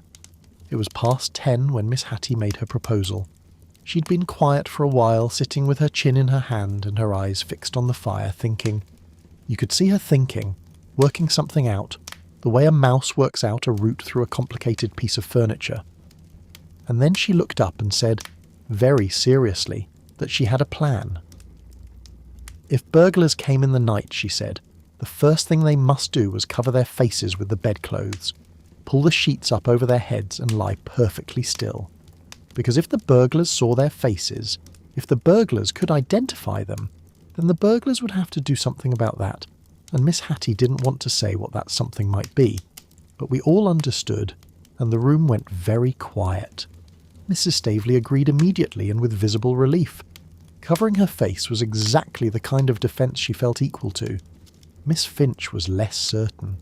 She said she didn't see why they should hide from criminals in their own house, in their own beds, behind their own bedclothes, because it seemed, she said, undignified. And then Miss Hattie said something that surprised us all. She sat up straighter in her chair, and her voice, which had been trembling all evening, suddenly steadied, and she said that on reflection she thought they had a duty to the town, to the community, to decent society at large. If a burglar came into the house, it wasn't enough to hide. They had an obligation to apprehend him, to seize him, to lock him in the attic and ring for the authorities. And she had thought about how to do it, and she had a plan for that too. She would keep a bell rope by her bed. If she heard an intruder, she would pull the rope and cry out at the top of her voice, "John and Harry, come here this instant." John and Harry being the names of 2 men who didn't exist. Miss Hattie had no manservant, had never had a manservant, and the idea of her employing 2 was so far removed from the reality of her domestic circumstances that it bordered on fantasy. But she said their names with such conviction, and she'd clearly been rehearsing the cry in her mind for some time, shaping the words, imagining the volume, picturing 2 large and capable men thundering down the stairs in response to her summons. There's something about that moment that breaks my heart a little, even now. An elderly woman, sitting by a dying fire in a small parlour in a town where nothing has actually happened, planning to shout the names of imaginary men into an empty house. It's funny. I know it's funny. But it's also the bravest thing I saw anyone do during the whole panic, because it was a plan, and it was her plan, and she believed in it, and she was going to lie there in the dark and wait for the moment to use it. And the fact that it wouldn't have worked, that no burglar in the world would be fooled by an elderly woman shouting invented names from under a pile of bedclothes, doesn't change what it was. It was Miss Hattie who was afraid of everything, deciding that she was going to fight. We went to bed. Miss Finch shared my room and she was asleep within minutes, or so it seemed. Her breathing steadied and deepened and she lay very still, though I suspected she was faking it, the way children fake sleep when they want to appear braver than they feel. Mrs. Staveley took the spare bed, and I could hear her through the wall, murmuring something that might have been a prayer, or might have been a list of all the locks she'd checked before coming upstairs. Miss Hattie slept alone, in her own bed, in her own room, with the bell rope in one hand and the other hand gripping the edge of the sheet, ready to pull it up at a moment's notice. Annie slept in the kitchen with the fire irons, and the silver basket sat on the hall table downstairs, its apostle spoons and sugar tongs and dented cream jug gleaming faintly in the dark, guarded by 5 women who between them didn't possess a single weapon more dangerous than a footstool and a poker, and the shouted names of 2 men who had never been born. The house creaked, and the wind moved. Somewhere in the lane a fox called, a high, thin sound like a woman crying out, and every one of us heard it, and every one of us lay very still, and every one of us thought the same thing, though none of us said it until morning. The next morning Lady Redmond came to call, and she brought news. Mrs. Blackwood's house had been attacked. That was how Lady Redmond put it, though the evidence, when you examined it closely, was less dramatic than the word suggested. There were footprints in the flower beds beneath the kitchen windows, men's boots, large and heavy, pressed deep into the soft earth where no man had any business being. And Carlo, Mrs. Blackwood's old dog, had barked through the night without stopping, a hoarse, relentless, furious barking that had woken the whole house and kept it awake until dawn. Mrs. Blackwood and Lady Redmond had rung the bell that connected to Mr. Dawkins's room on the 3rd floor, and after a considerable pause his head had appeared over the banisters, night-capped, cautious, blinking in the candlelight like a man who would very much prefer to be somewhere else. They told him about the footprints and the barking and their conviction that someone was trying the windows below. Mr. Dawkins listened. He retreated into his room. They heard the sound of a key turning in his lock, which he explained the next morning was on account of draughts, and then, from behind his safely fastened door, he opened his window and called out into the dark that, if the supposed burglars would care to come up to his room, he would be happy to fight them. Lady Redmond told us this with a particular dryness that made Miss Finch lean forward in her chair and Miss Hattie put down her teacup. Because the difficulty with Mr. Dawkins's challenge, as Lady Redmond pointed out in her measured Edinburgh voice, was one of geography. Any burglar wishing to accept the invitation would first have to pass through the drawing-room, where Mrs. Blackwood sat wrapped in blankets on the sofa, then through the corridor past Lady Redmond's bedroom, then up 2 flights of stairs, and only then arrive at Mr. Dawkins's garret, where the champion of the household waited behind a locked door with his nightcap pulled down over his ears. The burglars, Lady Redmond observed, would have to be of a remarkably warlike disposition indeed to bypass all the opportunities for robbery on the lower floors in order to climb 3 stories to fight a man in his nightshirt. I keep thinking about Mr. Dawkins, safe behind his lock, shouting bravery into the dark from a window 3 stories above the ground.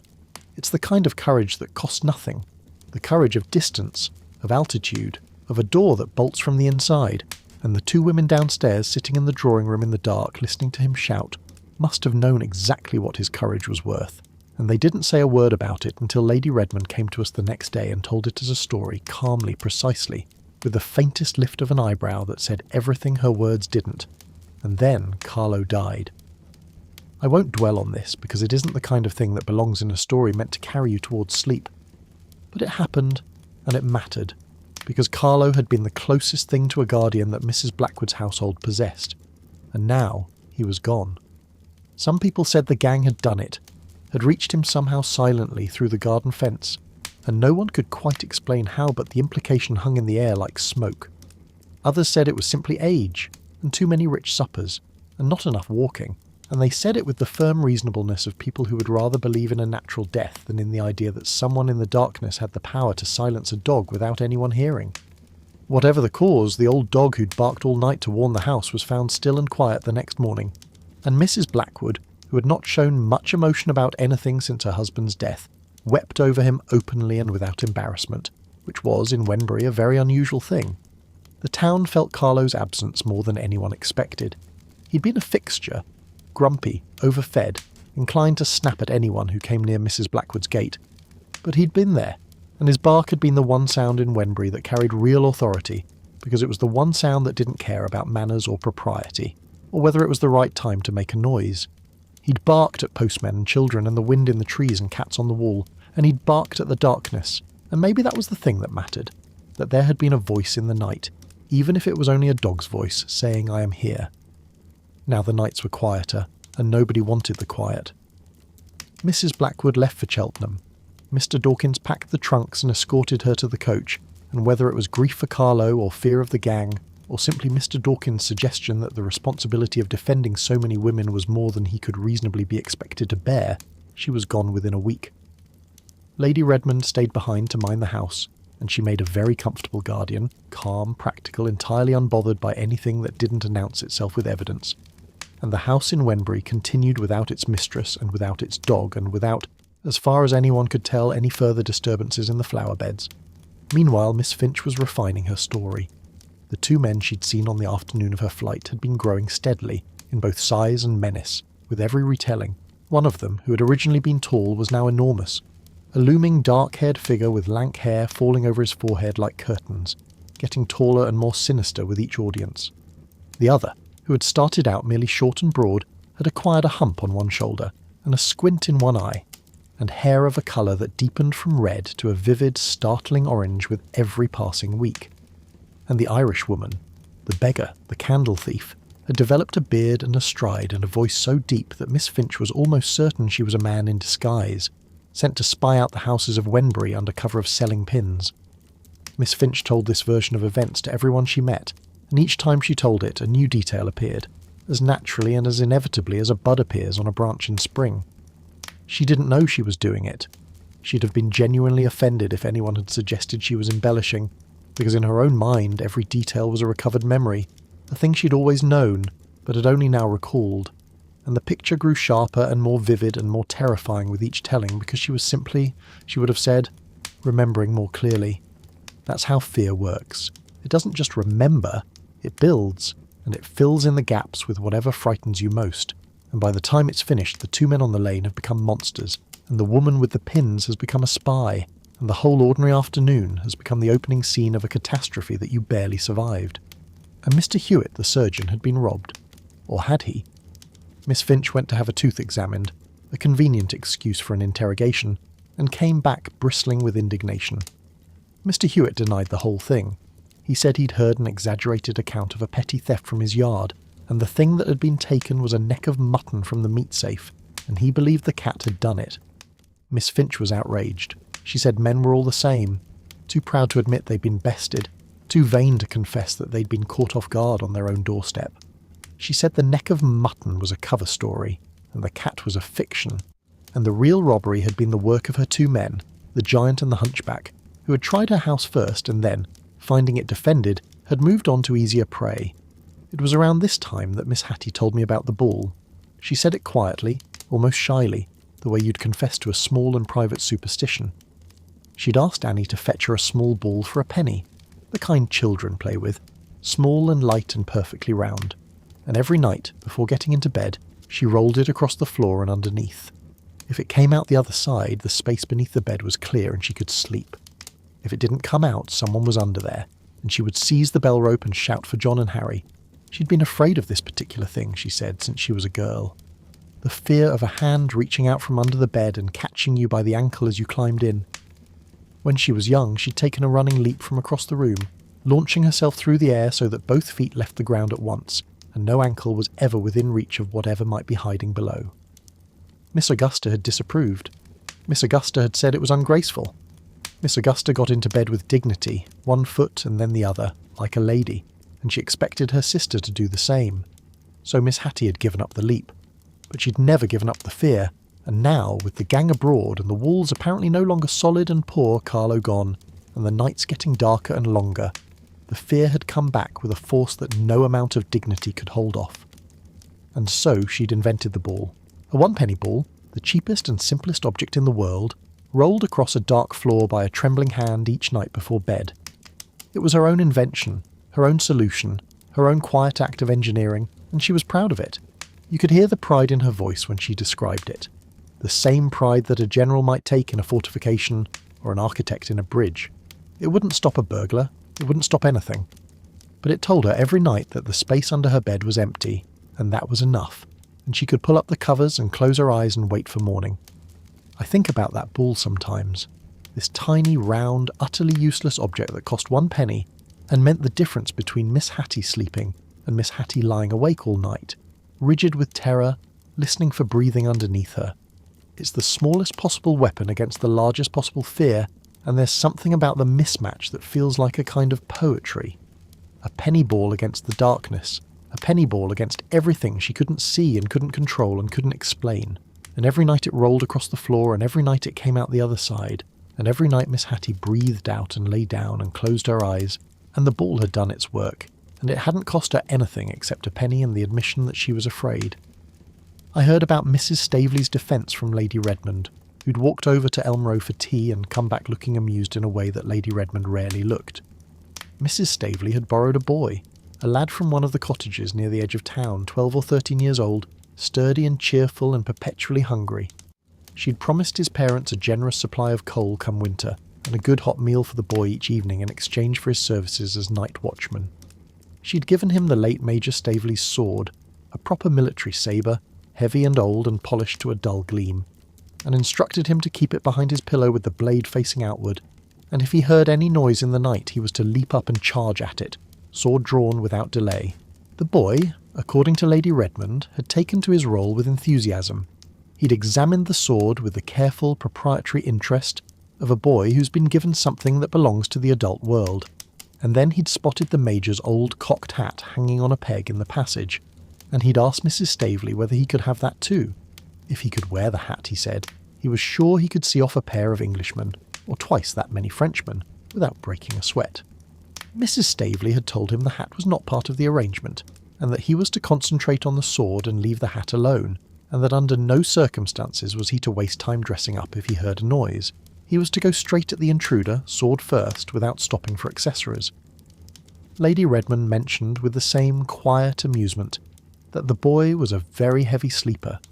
His mother had said he generally needed a good shaking or a splash of cold water before he'd open his eyes in the morning, and this was probably due, Lady Redmond said, to the large suppers Mrs. Staveley had been giving him, since the poor lad was half fed at home and ate as if every meal might be his last. So the defence of Elm Row consisted of a sleeping boy with a sword behind his pillow and a cocked hat on a peg that he wasn't allowed to touch, guarding a small house containing one elderly widow, one tiny servant, and a set of memories of a husband who'd fought real battles in real wars, and who would have found all of this, I think, both heartbreaking and entirely wonderful. There's something about these defences, the penny ball, the borrowed boy, the hat in the hall, the footstool by the window, that I keep turning over in my mind. None of them would work. Every single one of them is a kind of theatre, a performance of safety put on by people who know, somewhere beneath the performance, that they aren't safe at all.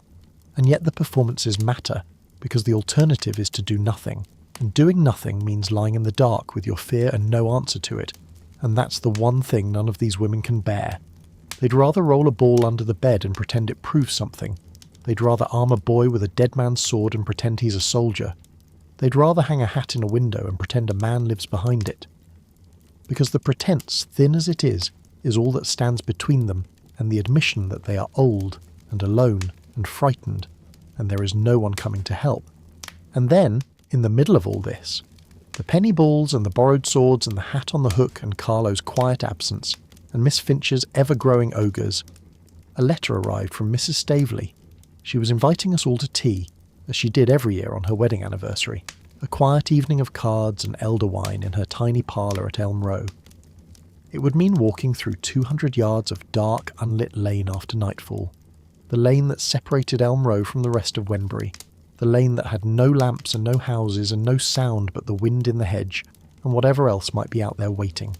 She wrote that she hoped we'd come, though she quite understood if we felt the roads were too dangerous, and the careful, anxious courtesy of her invitation made it clear that she was asking us to risk something, and she knew it, and she was sorry. But the alternative was sitting alone on her wedding anniversary in a house where the Major used to be, and that was a loneliness she couldn't quite face. We looked at each other across Miss Hattie's parlour, Miss Hattie with her penny ball, Miss Finch with her embellished terrors, and I with my hearth-brush and my own quiet, useless fear. And one by one, without any speeches about bravery or duty, we said yes. Miss Hattie was given the sedan chair. She had a cold, which was the official reason, but the real reason was that nobody else wanted to be shut inside a wooden box and carried through 200 yards of pitch-black lane by two men who might, at any moment, decide the job wasn't worth the risk and set her down and run. Miss Finch and I would walk beside the chair, keeping up with the bearer's trot, and Mrs. Staveley's Daisy would meet us at the far end with a lantern. The evening was dark, not the ordinary dark of a town with lit windows and the glow of fires behind curtains, but the deep, thick, country dark that comes down when the clouds are low and the moon is elsewhere.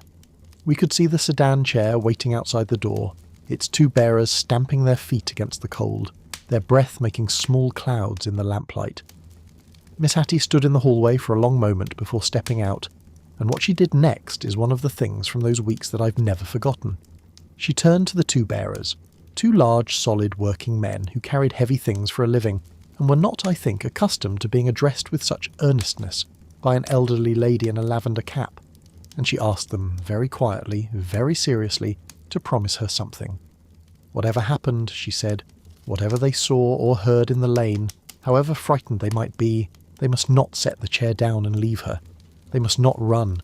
They must carry her all the way through, no matter what, because she would be fastened inside, and she could not get out on her own, and the thought of being left alone in the dark in a box she couldn't open was worse.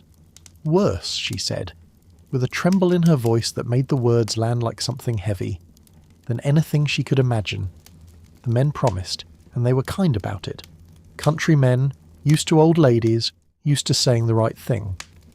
And Miss Hattie stepped into the chair and sat down, and her face through the glass as the door closed had the expression of a woman who has just been sealed into a coffin and is trying very hard to believe that everything will be all right. She drew the little curtains across the windows, not for privacy, but so she wouldn't have to see what was outside, and I heard the faintest sound from within, a small intake of breath, the kind you make when you're bracing yourself for something you can't stop. And then we set off. The bearers lifted the chair and began their trot, and Miss Finch and I fell into step beside them, and the last of Wenbury's lamps fell behind us, and we were in Blackthorn Lane. I want you to imagine it.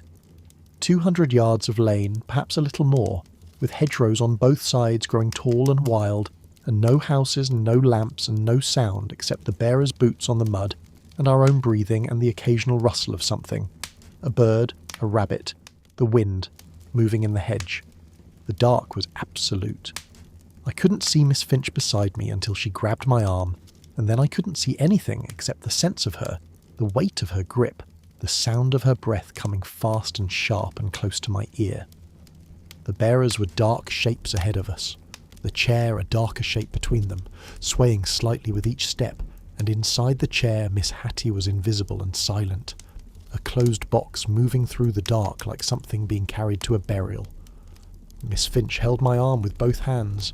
She was walking as fast as her legs would carry her, which was not as fast as the bearers were trotting, and so we were half walking and half running, our pattens slipping on the wet mud, our shawls coming loose, our breath ragged. She said nothing. She talked all day, talked all week, talked through the whole panic with a ceaseless, confident flow of words and opinions and intelligence reports, and now, in the actual dark, the actual lane, with the actual silence pressing in on both sides, she had nothing to say. She just held on, and her fingers dug into my arm with a strength I wouldn't have thought she possessed. And if I'd tried to pull away, I don't think she'd have let me, and I didn't try, because the truth is I was holding on to her just as tightly. We arrived at Elm Row, flushed and breathless and ridiculous, tumbling through Mrs. Staveley's gate like children running home from a dare. The bearers set the chair down in the little front garden, and I opened the door, and Miss Hattie looked up at me from inside with an expression of such pure, uncomprehending relief that I wanted to laugh and cry at the same time. She'd been sitting in there with her eyes closed, she told me later, her hands pressed flat against the sides of the chair, counting the bearers' steps and trying to calculate how far they'd come and how far they had left to go, and the counting had been the only thing keeping her from screaming. Mrs. Staveley had made preparations. The fire was built high, the candles were bright, and there was elder wine mulling on the hob, the kind of wine that Mrs. Staveley made herself from the elder tree in her garden, sweet and warm and slightly medicinal, the sort of drink that makes you feel safe even when you aren't. Daisy had laid out the preference cards and the supper things, and the little parlour was as warm and snug as a nest, and for a moment, just for a moment, the panic seemed very far away, and we were just 4 women at a card party on a winter evening doing what they'd always done on this date, in this room, in this house where the Major's boots still stood by the back door because Mrs. Staveley had never been able to bring herself to move them. We played a few hands and drank the elder wine, and then, the way these things always happen when you've been through something frightening together, we started talking about what frightened us. Not the panic, not the gang, not the robberies, not the felt-shod horses. The deeper things, the private things, the fears we carried alone in the dark. I spoke first, because I was the youngest, and therefore the least afraid of seeming foolish. I told them about eyes. It was always eyes for me, the idea of being watched from somewhere I couldn't see. Eyes behind a mirror or a wardrobe or a painting on the wall, flat and still and patient, following me around the room. I said that when the panic was at its worst, I couldn't look at my own mirror in the dark because I was afraid of seeing someone else's face looking back at me from behind my shoulder, and so I turned the glass to the wall before I went to bed and slept with it facing away from me and felt ashamed of it in the morning. Miss Hattie spoke next. She sat very still for a moment, gathering herself, and then she told them what she'd already told me in private, about the ankle and the bed and the running leap, and Miss Augusta's disapproval and the penny ball. But telling it here, to all of them, in Mrs. Staveley's warm parlour with the elder wine on the table and the fire crackling, was different from telling it to me alone. Here it was a confession, a public admission of weakness, and it cost her something.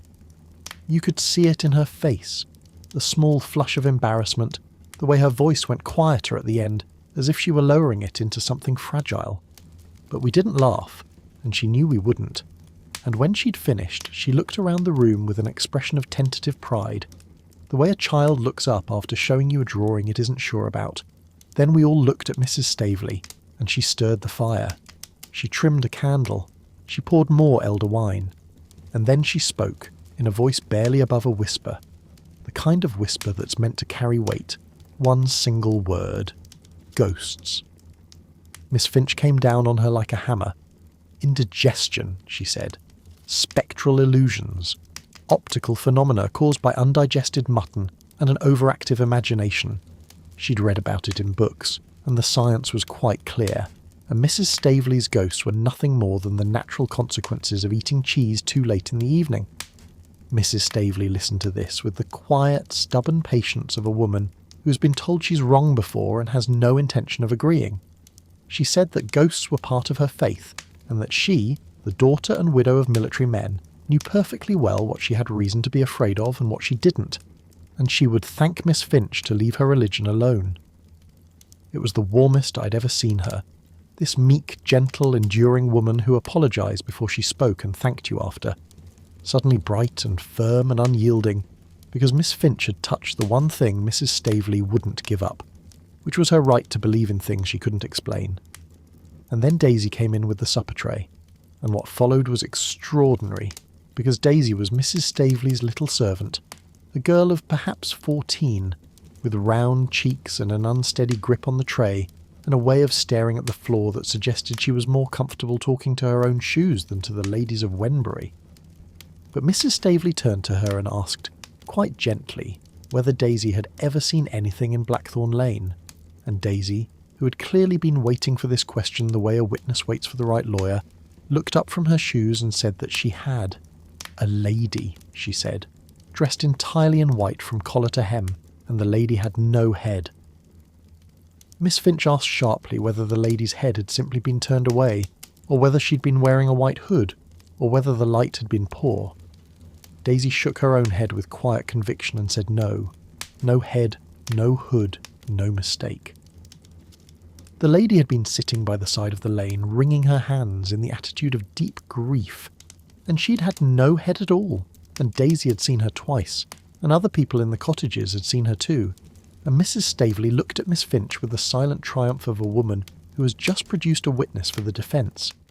I couldn't help noticing that we would have to walk back through Blackthorn Lane in less than an hour, past the exact spot where the headless lady was said to sit, and I could see the same thought crossing every face in the room.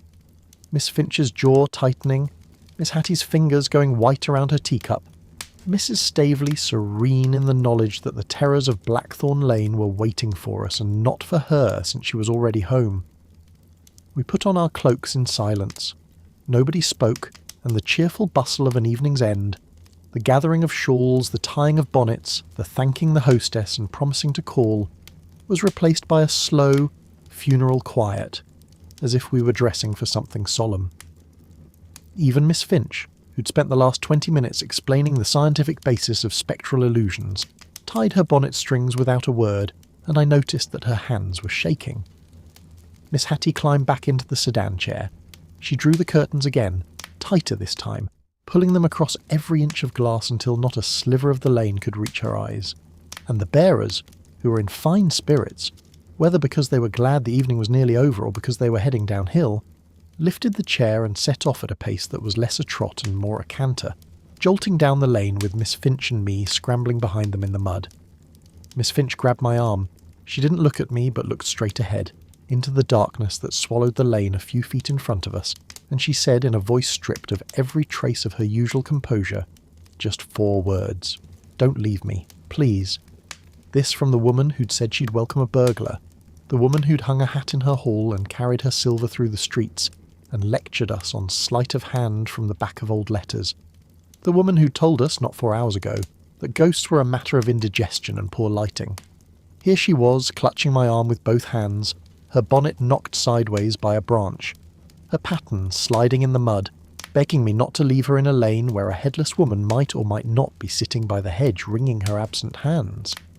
I couldn't have left her if I'd wanted to, because her grip was like iron, and we stumbled on together through the dark until the bearers stopped.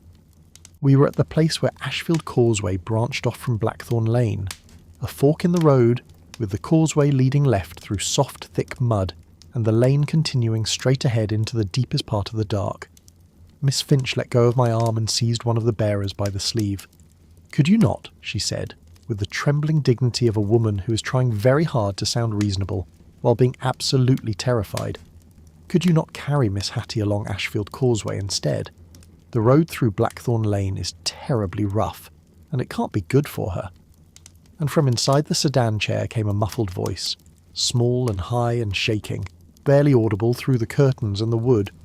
"Oh, please keep moving. Why have we stopped? Why have we stopped? I'll pay you 6 pence extra if you go faster. Please, please don't stand still."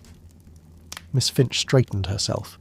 She tightened her grip on the bearer's sleeve, and she said with a magnificence that I will remember for the rest of my life, "And I'll give you a shilling if you'll go by Ashfield Causeway." A shilling. Miss Finch, who counted every penny, who served wafer bread and butter and called it hospitality, who would rather walk 3 miles in the rain than pay for a ride. Miss Finch, offering a whole shilling to avoid 200 yards of dark lane. That shilling was the truest measure of her fear that I ever saw, and it was also, in its way, the truest measure of her love, because the causeway was longer and muddier and harder on the bearers, and the only reason she wanted it was to keep Miss Hattie safe, though she'd dressed it up as concern for Miss Hattie's bones, and Miss Hattie, inside the chair, knew perfectly well that it had nothing to do with bones and everything to do with the headless lady, and nobody said so, because that was how things were done in Wenbury. The bearers took the causeway. The mud was deep and soft and cold, sucking at our shoes with every step. Miss Finch and I sank to our ankles with every stride, and the chair swayed and lurched, and from inside came the faintest sound. Miss Hattie breathing, just breathing, quick and shallow and steady, counting the steps again, counting them home. We came out on the far side of the causeway into the dim, familiar lamplight of Wenbury's main street, and the relief hit us like warmth from a fire. Miss Finch released my arm. I looked down and saw the marks of her fingers in my sleeve, pressed deep, 4 white dents in the cloth. The chair was set down. Miss Hattie emerged, pale and rumpled and alive. She looked at us, and we looked at her, and nobody said anything about the headless lady or the shilling or the mud or the dark. We said good night, and we said it had been a lovely evening, and we said we must do it again soon, and we meant none of it, except the good night, which we meant with every fibre of our tired, frightened, ridiculous, magnificent hearts. Miss Hattie was given the sedan chair. She had a cold, which was the official reason, but the real reason was that nobody else wanted to be shut inside a wooden box and carried through 200 yards of pitch-black lane by 2 men who might, at any moment, decide the job wasn't worth the risk and set her down and run. Miss Finch and I would walk beside the chair, keeping up with the bearer's trot, and Mrs. Staveley's Daisy would meet us at the far end with a lantern. The evening was dark, not the ordinary dark of a town with lit windows and the glow of fires behind curtains, but the deep, thick country dark that comes down when the clouds are low and the moon is elsewhere. We could see the sedan chair waiting outside the door, its 2 bearers stamping their feet against the cold, their breath making small clouds in the lamplight. Miss Hattie stood in the hallway for a long moment before stepping out, and what she did next is one of the things from those weeks that I've never forgotten. She turned to the two bearers, two large, solid working men who carried heavy things for a living, and were not, I think, accustomed to being addressed with such earnestness by an elderly lady in a lavender cap, and she asked them, very quietly, very seriously, to promise her something. Whatever happened, she said, whatever they saw or heard in the lane, however frightened they might be, they must not set the chair down and leave her. They must not run. They must carry her all the way through, no matter what, because she would be fastened inside and she could not get out on her own, and the thought of being left alone in the dark in a box she couldn't open was worse. Worse, she said, with a tremble in her voice that made the words land like something heavy, than anything she could imagine. The men promised, and they were kind about it. Countrymen, used to old ladies, used to saying the right thing. And Miss Hattie stepped into the chair and sat down, and her face through the glass as the door closed had the expression of a woman who has just been sealed into a coffin and is trying very hard to believe that everything will be all right. She drew the little curtains across the windows, not for privacy, but so she wouldn't have to see what was outside, and I heard the faintest sound from within, a small intake of breath, the kind you make when you're bracing yourself for something you can't stop. And then we set off. The bearers lifted the chair and began their trot, and Miss Finch and I fell into step beside them, and the last of Wenbury's lamps fell behind us, and we were in Blackthorn Lane. I want you to imagine it.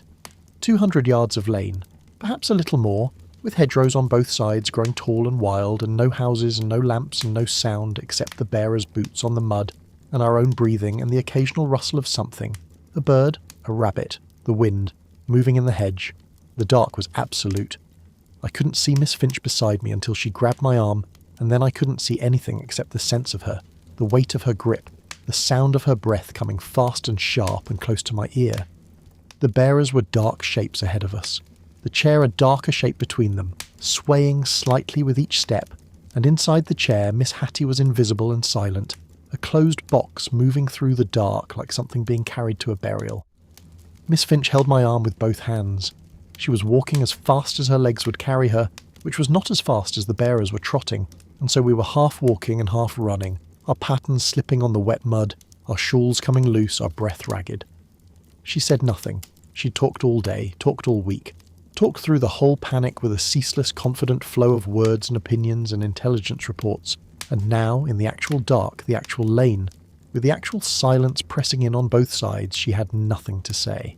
She just held on, and her fingers dug into my arm with a strength I wouldn't have thought she possessed. And if I'd tried to pull away, I don't think she'd have let me, and I didn't try, because the truth is I was holding on to her just as tightly. We arrived at Elm Row flushed and breathless and ridiculous, tumbling through Mrs. Staveley's gate like children running home from a dare. The bearers set the chair down in the little front garden, and I opened the door, and Miss Hattie looked up at me from inside with an expression of such pure, uncomprehending relief that I wanted to laugh and cry at the same time. She'd been sitting in there with her eyes closed, she told me later, her hands pressed flat against the sides of the chair, counting the bearers' steps and trying to calculate how far they'd come and how far they had left to go, and the counting had been the only thing keeping her from screaming. Mrs. Staveley had made preparations. The fire was built high, the candles were bright, and there was elder wine mulling on the hob, the kind of wine that Mrs. Staveley made herself from the elder tree in her garden, sweet and warm and slightly medicinal, the sort of drink that makes you feel safe even when you aren't. Daisy had laid out the preference cards and the supper things, and the little parlour was as warm and snug as a nest, and for a moment, just for a moment, the panic seemed very far away, and we were just 4 women at a card party on a winter evening, doing what they'd always done on this date, in this room, in this house, where the Major's boots still stood by the back door because Mrs. Staveley had never been able to bring herself to move them. We played a few hands and drank the elder wine, and then, the way these things always happen when you've been through something frightening together, we started talking about what frightened us. Not the panic, not the gang, not the robberies, not the felt-shod horses, the deeper things, the private things, the fears we carried alone in the dark. I spoke first because I was the youngest and therefore the least afraid of seeming foolish. I told them about eyes. It was always eyes for me. The idea of being watched from somewhere I couldn't see. eyes behind a mirror or a wardrobe or a painting on the wall, flat and still and patient, following me around the room. I said that when the panic was at its worst, I couldn't look at my own mirror in the dark because I was afraid of seeing someone else's face looking back at me from behind my shoulder, and so I turned the glass to the wall before I went to bed and slept with it facing away from me and felt ashamed of it in the morning. Miss Hattie spoke next. She sat very still for a moment, gathering herself, and then she told them what she'd already told me in private, about the ankle and the bed and the running leap and Miss Augusta's disapproval and the penny ball. But telling it here, to all of them, in Mrs. Staveley's warm parlour with the elder wine on the table and the fire crackling was different from telling it to me alone. Here it was a confession, a public admission of weakness, and it cost her something. You could see it in her face, the small flush of embarrassment, the way her voice went quieter at the end, as if she were lowering it into something fragile. But we didn't laugh, and she knew we wouldn't, and when she'd finished she looked around the room with an expression of tentative pride, the way a child looks up after showing you a drawing it isn't sure about. Then we all looked at Mrs. Staveley, and she stirred the fire, she trimmed a candle, she poured more elder wine, and then she spoke, in a voice barely above a whisper. The kind of whisper that's meant to carry weight, one single word: ghosts. Miss Finch came down on her like a hammer. Indigestion, she said, spectral illusions, optical phenomena caused by undigested mutton and an overactive imagination. She'd read about it in books, and the science was quite clear, and Mrs. Staveley's ghosts were nothing more than the natural consequences of eating cheese too late in the evening. Mrs. Staveley listened to this with the quiet, stubborn patience of a woman who's been told she's wrong before and has no intention of agreeing. She said that ghosts were part of her faith, and that she, the daughter and widow of military men, knew perfectly well what she had reason to be afraid of and what she didn't, and she would thank Miss Finch to leave her religion alone. It was the warmest I'd ever seen her. This meek, gentle, enduring woman who apologised before she spoke and thanked you after. Suddenly bright and firm and unyielding, because Miss Finch had touched the one thing Mrs. Staveley wouldn't give up, which was her right to believe in things she couldn't explain. And then Daisy came in with the supper tray, and what followed was extraordinary, because Daisy was Mrs. Staveley's little servant, a girl of perhaps 14, with round cheeks and an unsteady grip on the tray, and a way of staring at the floor that suggested she was more comfortable talking to her own shoes than to the ladies of Wenbury. But Mrs. Staveley turned to her and asked, quite gently, whether Daisy had ever seen anything in Blackthorn Lane, and Daisy, who had clearly been waiting for this question the way a witness waits for the right lawyer, looked up from her shoes and said that she had. A lady, she said, dressed entirely in white from collar to hem, and the lady had no head. Miss Finch asked sharply whether the lady's head had simply been turned away, or whether she'd been wearing a white hood, or whether the light had been poor. Daisy shook her own head with quiet conviction, and said no. No head, no hood, no mistake. The lady had been sitting by the side of the lane, wringing her hands in the attitude of deep grief, and she'd had no head at all, and Daisy had seen her twice, and other people in the cottages had seen her too, and Mrs. Staveley looked at Miss Finch with the silent triumph of a woman who has just produced a witness for the defence. I couldn't help noticing that we would have to walk back through Blackthorn Lane in less than an hour, past the exact spot where the headless lady was said to sit, and I could see the same thought crossing every face in the room. Miss Finch's jaw tightening, Miss Hattie's fingers going white around her teacup, Mrs. Staveley serene in the knowledge that the terrors of Blackthorn Lane were waiting for us, and not for her since she was already home. We put on our cloaks in silence.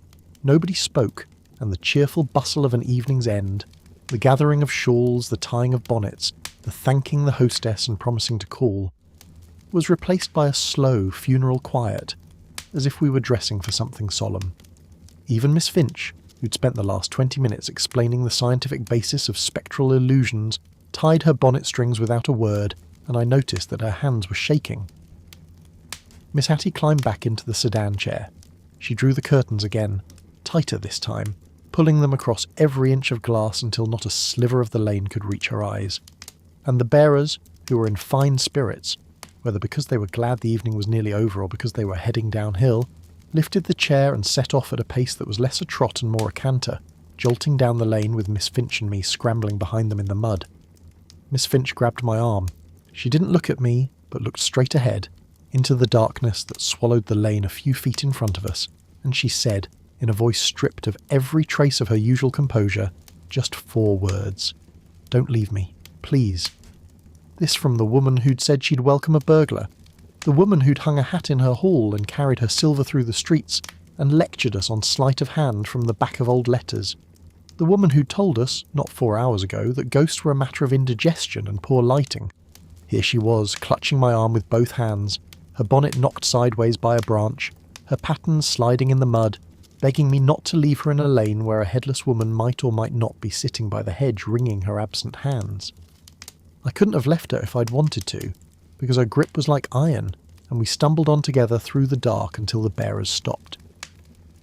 We were at the place where Ashfield Causeway branched off from Blackthorn Lane, a fork in the road, with the causeway leading left through soft, thick mud, and the lane continuing straight ahead into the deepest part of the dark. Miss Finch let go of my arm and seized one of the bearers by the sleeve. "Could you not?" she said, with the trembling dignity of a woman who is trying very hard to sound reasonable while being absolutely terrified. "Could you not carry Miss Hattie along Ashfield Causeway instead? The road through Blackthorn Lane is terribly rough, and it can't be good for her." And from inside the sedan chair came a muffled voice, small and high and shaking, barely audible through the curtains and the wood. "Oh, please, keep moving! Why have we stopped? Why have we stopped? I'll pay you 6pence extra if you go faster. Please, please don't stand still." Miss Finch straightened herself. She tightened her grip on the bearer's sleeve, and she said with a magnificence that I will remember for the rest of my life, "And I'll give you a shilling if you'll go by Ashfield Causeway." A shilling. Miss Finch, who counted every penny, who served wafer bread and butter and called it hospitality, who would rather walk 3 miles in the rain than pay for a ride. Miss Finch, offering a whole shilling to avoid 200 yards of dark lane. That shilling was the truest measure of her fear that I ever saw, and it was also, in its way, the truest measure of her love, because the causeway was longer and muddier and harder on the bearers, and the only reason she wanted it was to keep Miss Hattie safe, though she dressed it up as concern for Miss Hattie's bones, and Miss Hattie, inside the chair, knew perfectly well that it had nothing to do with bones, and everything to do with the headless lady. And nobody said so, because that was how things were done in Wenbury. The bearers took the causeway. The mud was deep and soft and cold, sucking at our shoes with every step. Miss Finch and I sank to our ankles with every stride, and the chair swayed and lurched, and from inside came the faintest sound. Miss Hattie breathing, just breathing, quick and shallow and steady, counting the steps again, counting them home. We came out on the far side of the causeway into the dim, familiar lamplight of Wenbury's main street, and the relief hit us like warmth from a fire. Miss Finch released my arm. I looked down and saw the marks of her fingers in my sleeve pressed deep, 4 white dents in the cloth. The chair was set down. Miss Hattie emerged, pale and rumpled and alive. She looked at us, and we looked at her, and nobody said anything about the headless lady or the shilling or the mud or the dark. We said good night, and we said it had been a lovely evening, and we said we must do it again soon, and we meant none of it, except the good night, which we meant with every fibre of our tired, frightened, ridiculous, magnificent hearts. It was Lady Redmond who found him. She and Miss Finch had been out walking on one of those pale autumn afternoons when the light is thin and the air smells of wet leaves, and the whole countryside looks as though it's settling into sleep. They'd gone further than they meant to, past the edge of town, past the last cottage, out along the road that led to the villages beyond Wenbury, and they'd stopped at a small inn on the roadside, the kind of place that served bread and cheese to carters, and didn't expect custom from ladies, to rest their feet and ask for a glass of water. And there, in a back room, on a narrow bed pushed against the wall, they found a man. He was ill, badly ill, desperately thin and grey-faced and too weak to sit up, his eyes sunk deep and his hands lying flat on the blanket, as if he'd been placed there by someone who didn't expect him to move again. A woman sat beside him, small and dark-haired and very still, holding the hand of a child on her lap. A girl, perhaps 3 or 4 years old, with large quiet eyes and a thumb in her mouth, and the patient, watchful expression of a child who has learned not to make noise. The woman spoke first. She said her name was Mrs. Ward, and her husband was James Ward, and he'd been a sergeant in the army who'd spent many years posted to India, and they'd been working as travelling performers on their way home when his health had broken down. The carriage they'd been riding in had overturned on a bad road, and he'd been injured, and they'd stopped here because he couldn't go any further, and they had very little money, and she didn't know what to do. Miss Finch, who'd been standing in the doorway taking all of this in with the sharp, quick eyes of a woman who processes information the way other people process oxygen, said just one thing. "Is your husband Signor Donatelli?" And Mrs. Ward looked at her with a kind of weary surprise and said yes. Yes, he was. That was his stage name. He wasn't Italian. He wasn't Turkish. He wasn't French. He was James Ward from Warwickshire, born and raised in a village she named with the slow, careful precision of someone who hasn't said the word in a long time and wants to make sure it comes out right. He'd learned his conjuring tricks in India from the street performers and travelling showmen he'd met during his years with the regiment, watching them for hours, practising in his barracks in the evenings, mastering the movements of hands and wrists that he'd later used to astonish audiences who had never been further from home than the nearest market town. He'd adopted the name and the turban and the costume because that was what audiences expected, and nobody would pay to see a sergeant from Warwickshire pull a handkerchief out of a loaf of bread. The Grand Turk, with his flowing beard and his magnificent robes, could fill an assembly room. James Ward, in his plain army coat, could not have filled a potting shed. I want you to hold this moment, because it changes everything that came before it. The man who'd thrown the whole town into panic, the French spy, the master criminal, the dark genius behind the felt-shod horses, and the wall-breaching and the silent carts and every shadow that had ever moved in every lane in Wenbury, was a sick sergeant from Warwickshire, lying in a back room of a country inn, too weak to lift his head from the pillow. The turban was in a trunk, and the beard was folded in a cloth. The magnificent robes that had so disturbed and fascinated the ladies of Wenbury were packed away, and what was left was a man in a nightshirt who'd once been strong and was now very ill, and a wife who'd carried him this far and didn't know how much further she could go. And the woman beside him, the woman who Miss Finch would later describe to us with a kind of awed, broken open tenderness that I'd never heard in her voice before, had walked. She'd walked from India.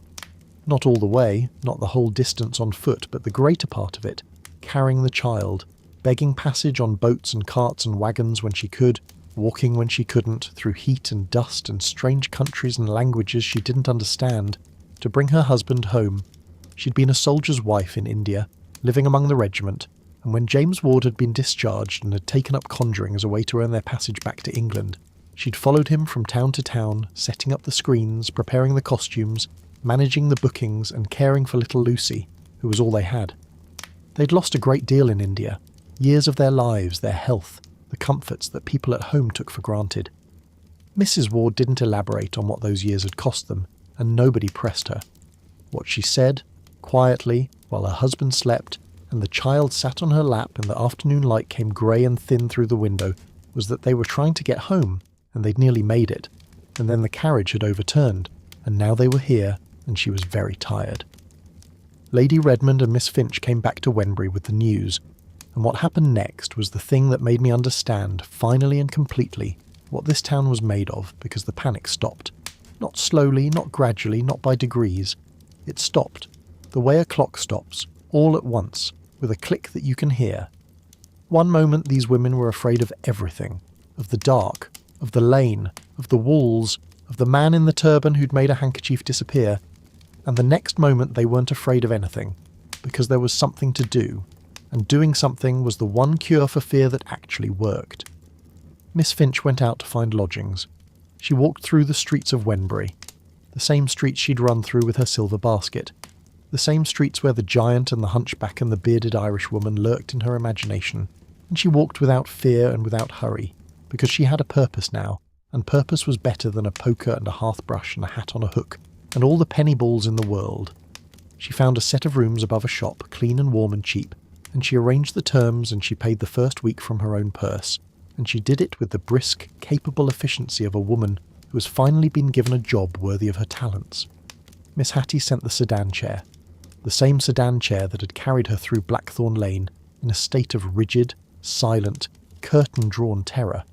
She sent it out along the road to the country inn to bring Mrs. Ward and Lucy to Wenbury, and she sent Annie with it, carrying blankets and a basket of food, and she stood at her front door and watched it go and didn't flinch, even though the road led past the very hedgerows where the headless lady was supposed to sit.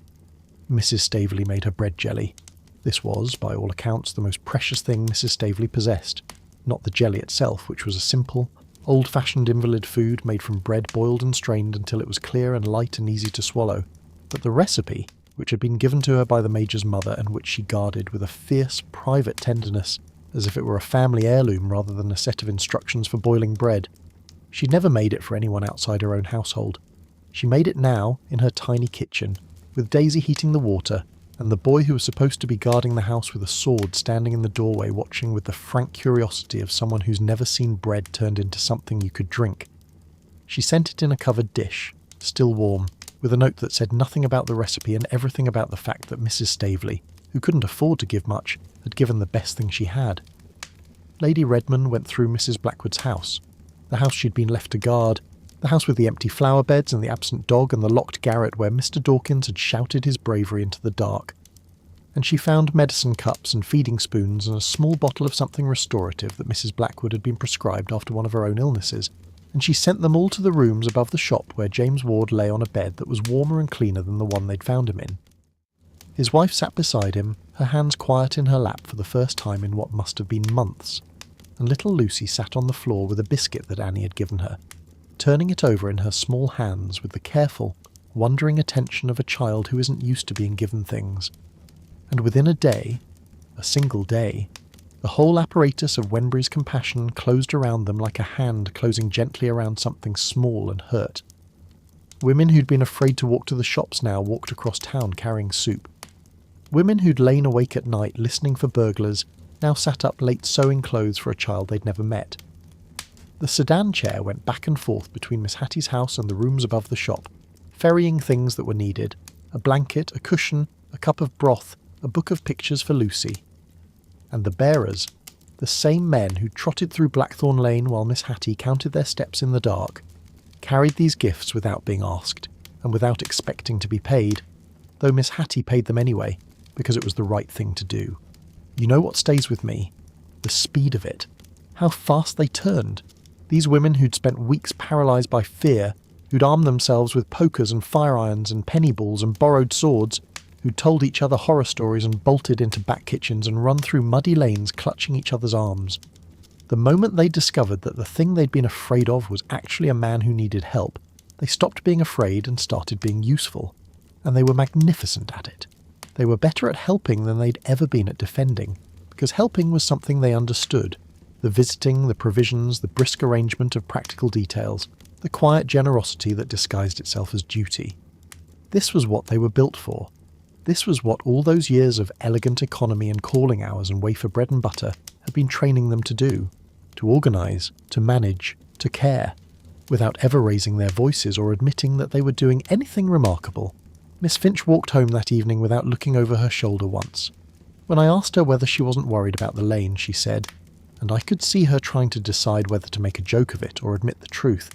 She said that she had other things on her mind now and the lane could look after itself. Mrs. Staveley said that she believed no harm could come to a person who was on an errand of kindness, because even ghosts respected good intentions, and she said it with such calm certainty that I almost believed her. Miss Hattie said nothing about fear at all. She was too busy knitting. She was knitting something for Lucy. She'd taken the penny ball, the one she rolled under her bed each night, the one that stood between her and the dark, the one she'd invented and relied on and held on to through all those terrible weeks, and she was winding it in coloured wool. Bright colours, the brightest she had, scraps of red and yellow and green and blue from her knitting basket, odds and ends left over from projects she'd long since finished, wound carefully around the cheap little ball until it was covered, until it was soft and bright and beautiful, a thing a child would want to hold and wouldn't want to put down. She was making it into a gift, and I watched her do it. I watched her hands move steady and sure, the same hands that had trembled on the poker and shaken on the bell rope and gripped the sides of the sedan chair in the dark. She wound the wool slowly, with the same care she brought to everything. The calling hours, the 15-minute visits, the elegant economy that kept her world from falling apart. And when it was finished, she held it up and turned it in the lamplight, and it was round and soft and coloured like a small, gentle planet. And she said she thought Lucy might like it. She didn't need it anymore. That's what she didn't say, and what I understood. The ball had done its job. It had kept her sane through the worst of the panic, and now the panic was over, and the ball could become something else. Not a weapon against fear, but a toy for a child. Not a test of the darkness, but a gift of colour. And the transformation was so quiet and so complete that it seemed like the most ordinary thing imaginable, as if the ball had always been waiting to become this, and the weeks of rolling it across the floor in the dark had been nothing more than practice, for the moment when it would be given away. And the gang, the felt-shod horses, the carts in the night, the men in dark clothing, the wall breaching, the whole vast, shadowy network of criminals that had held Wenbury in its grip for weeks. Miss Finch said, with a lightness in her voice that was almost giddy, that the gang had probably moved on. They clearly realised that Wenbury was too well defended, what with the pokers and the fire irons and the shouting of imaginary men, and decided to try their luck elsewhere. In any case, she said, we hadn't heard of any outrages in some time, so they must have gone. And we all agreed. We agreed that the gang had gone the way we'd agreed that the gang had existed in the first place, unanimously, without evidence, and with the comfortable certainty of people who have decided what they want to believe and see no reason to examine it further. The gang had come, and the gang had gone, and Wenbury was safe again. And somewhere in a room above a shop, a sick man from Warwickshire was drinking Mrs. Staveley's bread jelly from one of Mrs. Blackwood's medicine cups, and his wife was resting for the first time in months, and a little girl was sitting on the floor turning a bright wool-covered ball in her hands, watching the colours catch the light. The evening settled, and the lamps were lit. The curtains were drawn across the windows of every house in Wenbury, not against the dark this time, but simply because it was late and the day was done. And in Miss Hattie's parlour, where the poker still stood by the fire, and the bell rope still hung by the bed, and Annie's fire irons were still stacked against the back door out of habit, the air had changed. The listening had stopped, and the house was just a house again. Warm and quiet and full of the ordinary sounds of an ordinary evening, the clock ticking, the fire settling, the wind doing what wind does, outside windows that no longer needed to be watched. Miss Hattie picked up her knitting without checking the corners or listening for the cellar. She sat in her chair by the fire, and her needles clicked softly in the quiet room, and the wool ran through her fingers, and the night outside was just the night, and the dark was just the dark, and that was enough. It was more than enough. It was everything. And so the story ends the way it began, with a small town, a quiet lane, and a row of houses where the curtains are drawn and the lamps are going out one by one. The women of Wenbury were never brave. They'd be the first to tell you so. They armed themselves with pokers and hearth brushes and penny balls and borrowed swords, and they frightened themselves with their own fire irons, and they ran through muddy lanes in the dark, clutching each other's arms, and not one of them, not a single one, ever did anything that a soldier or a watchman or even a reasonably confident man would call courageous. They hid behind bedclothes. They shouted the names of servants who didn't exist. They offered shillings to avoid 200 yards of unlit road. And when the danger turned out to be a sick man in a nightshirt, they put away their weapons and made bread jelly and knitted coloured balls for his daughter. And they never once acknowledged that the danger had been, all along, nothing more than the sound of their own fear echoing back at them from the dark. But they went out. That's the thing. Every time, they went out. They checked the cellar. They walked the lane. They accepted the invitation and climbed into the sedan chair and sat there with their eyes closed, counting the steps. They could have stayed home. They could have locked the door and drawn the curtains and gone to bed at 7 and never opened the door to anyone, and nobody would have blamed them because they were old and alone and the world outside was full of things they couldn't understand. But they didn't. They went out, and they went together, and when it was over they went home and picked up their knitting and waited for the next evening to come. That's the kind of bravery that doesn't get noticed, because it doesn't look like bravery. It looks like an old woman in a lavender cap rolling a ball under her bed. It looks like a basket of silver spoons clutched against a chest. It looks like a shilling pressed into a bearer's hand in the dark. But it's there, quiet and steady, in every house where someone is afraid and gets up anyway, and does the small, useless, necessary thing that gets them through the night. If any of that stayed with you tonight, a penny ball, a borrowed sword, a voice from inside a sedan chair, and you'd like to say so, you're welcome to leave a few words below, where you're listening from, or what came to mind, or nothing at all. There's no hurry. It can wait until morning. This is what we do here, on this channel. We go to quiet places in the past, medieval castles, ancient temples, old kitchens and small parlours and lanes that no one remembers, and we sit with the people who lived there, and we listen to the sounds their lives made. There are many more stories waiting, stories from the Middle Ages, from ancient Egypt, from the Roman roads and the Greek harbours, and all the forgotten rooms where ordinary people did ordinary things and left no record except the worn stone of a step or the soot on a chimney wall. We'll get to them, slowly, one evening at a time. If you'd like to be here when we do, you're warmly welcome to follow the channel, so that another night like this one can find you whenever you need it. For now, the town is quiet. The fire is low, the wool is still in Miss Hattie's lap, and the needles have stopped, and the clock ticks on in the empty room. Sleep well.